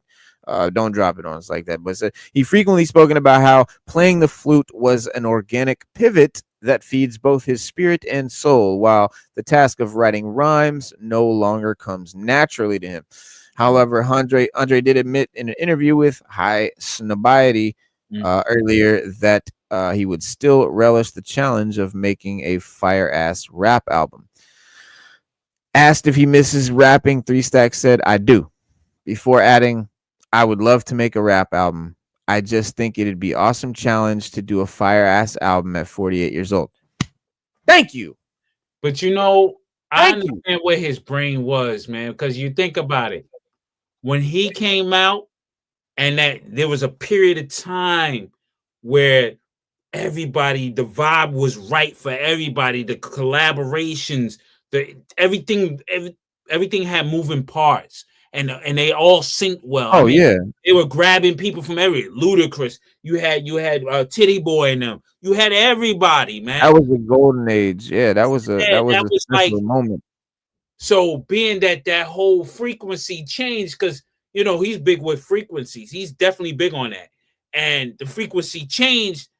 he's like, yo, it ain't what it took it. I could tell it drained him. It was like, nah, man, come on, man. You got people who grew up out of that vibe. You know what I'm saying? They off to other things, people retiring, people leaving the game. And he's like, yo, I like to be in that element, that flow. Y'all paying them. He's over in Africa. You got, guys that is not doing it like they're doing it because the industry's pushing the bullshit now. Yeah. They're pushing all that bullshit now, all that gimmicky dumb shit. Yeah. So it's like, yo, I ain't even dealing with that. I'm falling the fuck way back.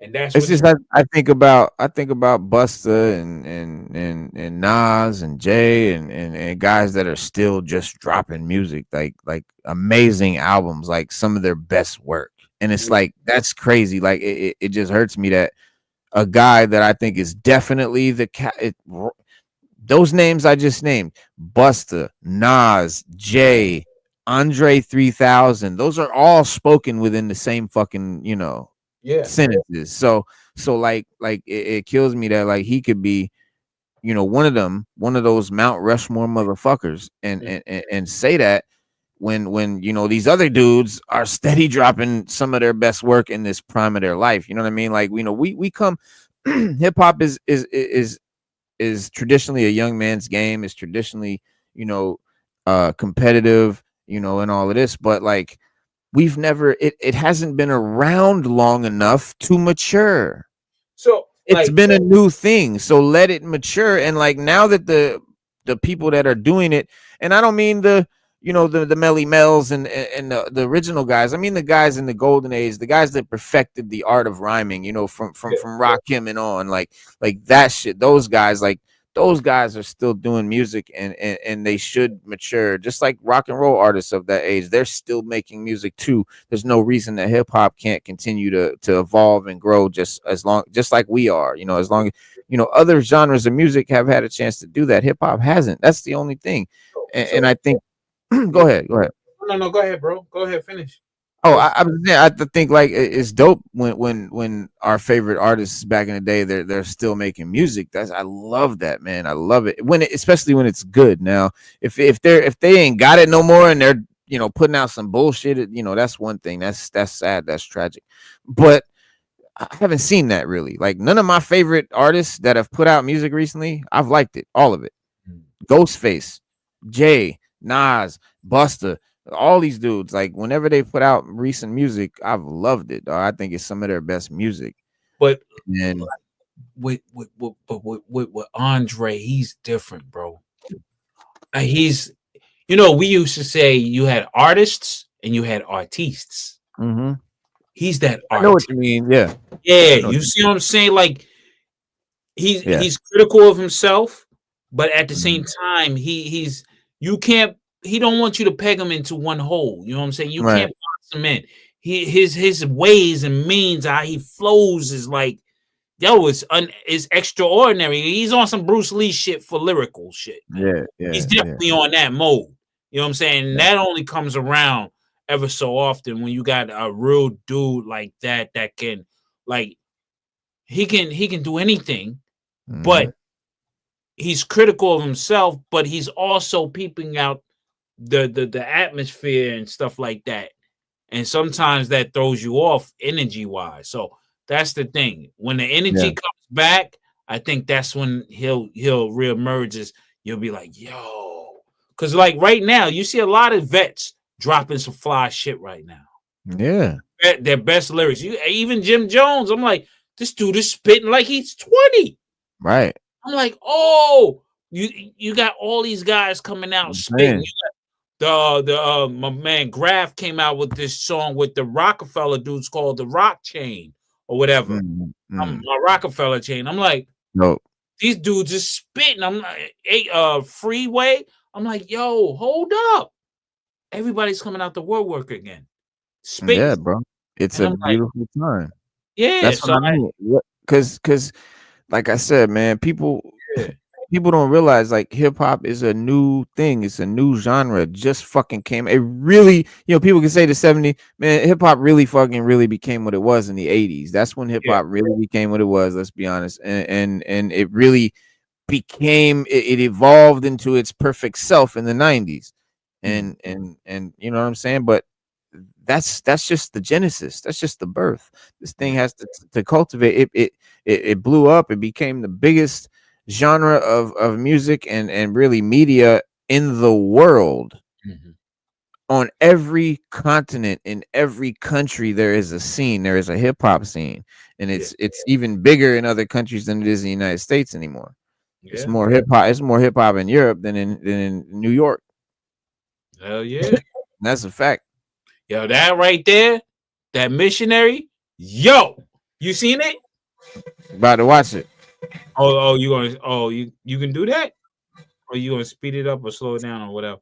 Yo, it's like a mini movie. Yo, it's dope. Yo, I gotta say, and this is the point exactly. Look at these dudes. It's exactly. That's what I mean. Like this is a perfect example. I this has been in my watch list, but since yesterday, but yeah, I ain't got a chance. Before I jumped on with you guys, I was watching this. It's crazy. So we're gonna talk about it. I don't know if they're gonna let us watch it live like this. They might not, but I don't want them to fucking hit your channel and shit. Yeah, it is Universal or whatever. Just checking out some clips of it. Yeah, you'll like it. You're gonna be like, yo, this is crazy. Oh wow! So it's a movie. And they're talking. Yeah. But you got to check it out. It's wild, bro. This shit is funny as hell. It's crazy. Yo, you will like it. I'm telling you, I like it. Hell yeah! Like it. This shit is crazy. But what's bugged out, that part when old boy in the freezer, I think that's Eminem in the freezer. Because you'll know when you watch it. You got to watch it though. Yeah. I think Eminem did a little cameo appearance in that joint. That's funny. Freezer. I swear that shit is funny as hell. Yeah. Slim Shady, the Slim Shady, like, you know what I'm saying? Yeah. Eminem said he killed Slim Shady. Yeah. So I think that's who's in the freezer, Slim Shady. Fifth on the back saying some shit. Yo, you gotta watch this shit, bro. Damn. Watch that shit. As soon as we get off, get you to eat, watch it. You're gonna be like, yo, this shit is crazy. What's this? Another one? Gun and Smoke. That's another one. Yep, from Missionary. Oh well, I gotta watch that shit. See, 50 Cent, Eminem. See, this shit is gonna be sick, man. I'm glad they doing it like this. They smartened up. Like, okay, we got the music,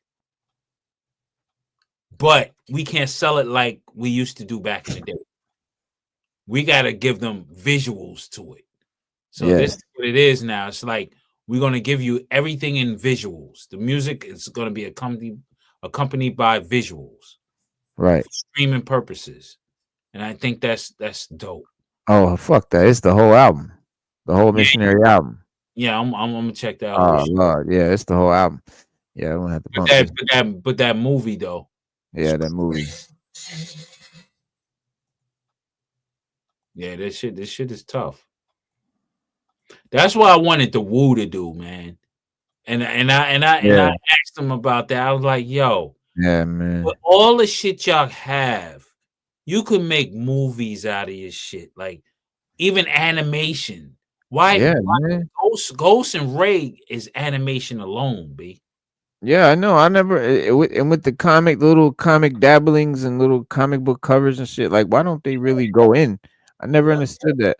I would understand why they don't make movies and shit like that. And I would take their old music and just turn them into comic books or like a cartoon, like an anime, Japanese anime. Yep, that shit would blow up. Hell yeah, they get more crazy sales and all sorts of shit. That's all they gotta do. I would definitely do that if I was the Woo. Yeah. So it's called Missionary because his first one was called Doggy Style. Yeah, And this yeah. is equal to Doggy Style, Missionary. Yeah. Yeah. Man, I've been waiting for this album, man. This shit just dropped 2 days ago, and I'm about to go bump that shit Hell yeah. right now. Right now. For real. Right now. But yeah, man, just wanted to say that, man. Andre said he said I'd love to make a rap album. I just didn't think it'd be he said I just think it would be an awesome challenge to do a fire ass album at 48 years old. That's probably one of the hardest things to do. I would love to do that. That's the cool thing about my whole ride. It's really just is a ride. But yeah, he got the vibe, man. He caught the bug hanging out with the MCs and the rappers and being around the studios and stuff, and he realized that, oh yeah, I can still do this. Like I still have that feeling. Like, you know, you can still get that feeling again, dog. It's not gone. It's just you ain't been in it. If you hop back in it, it's gonna come right back like riding a bike. Yep. But yeah, man. But that's our show, y'all. We'll be back. What is this Saturday? We'll be back Wednesday, man. So every Wednesday and Saturday we are doing this here 7 p.m. So check us out, man, and hit that like button and subscribe. And we'll see you guys then. Have a good rest of your weekend. Yes, sure. And we'll be back Wednesday to talk about Skeleton Crew episode 4 and all the dope Star Wars news that I have for y'all that's coming up, man. There's some dope shit going on. So we'll see you then, man. Be safe. Peace. Peace.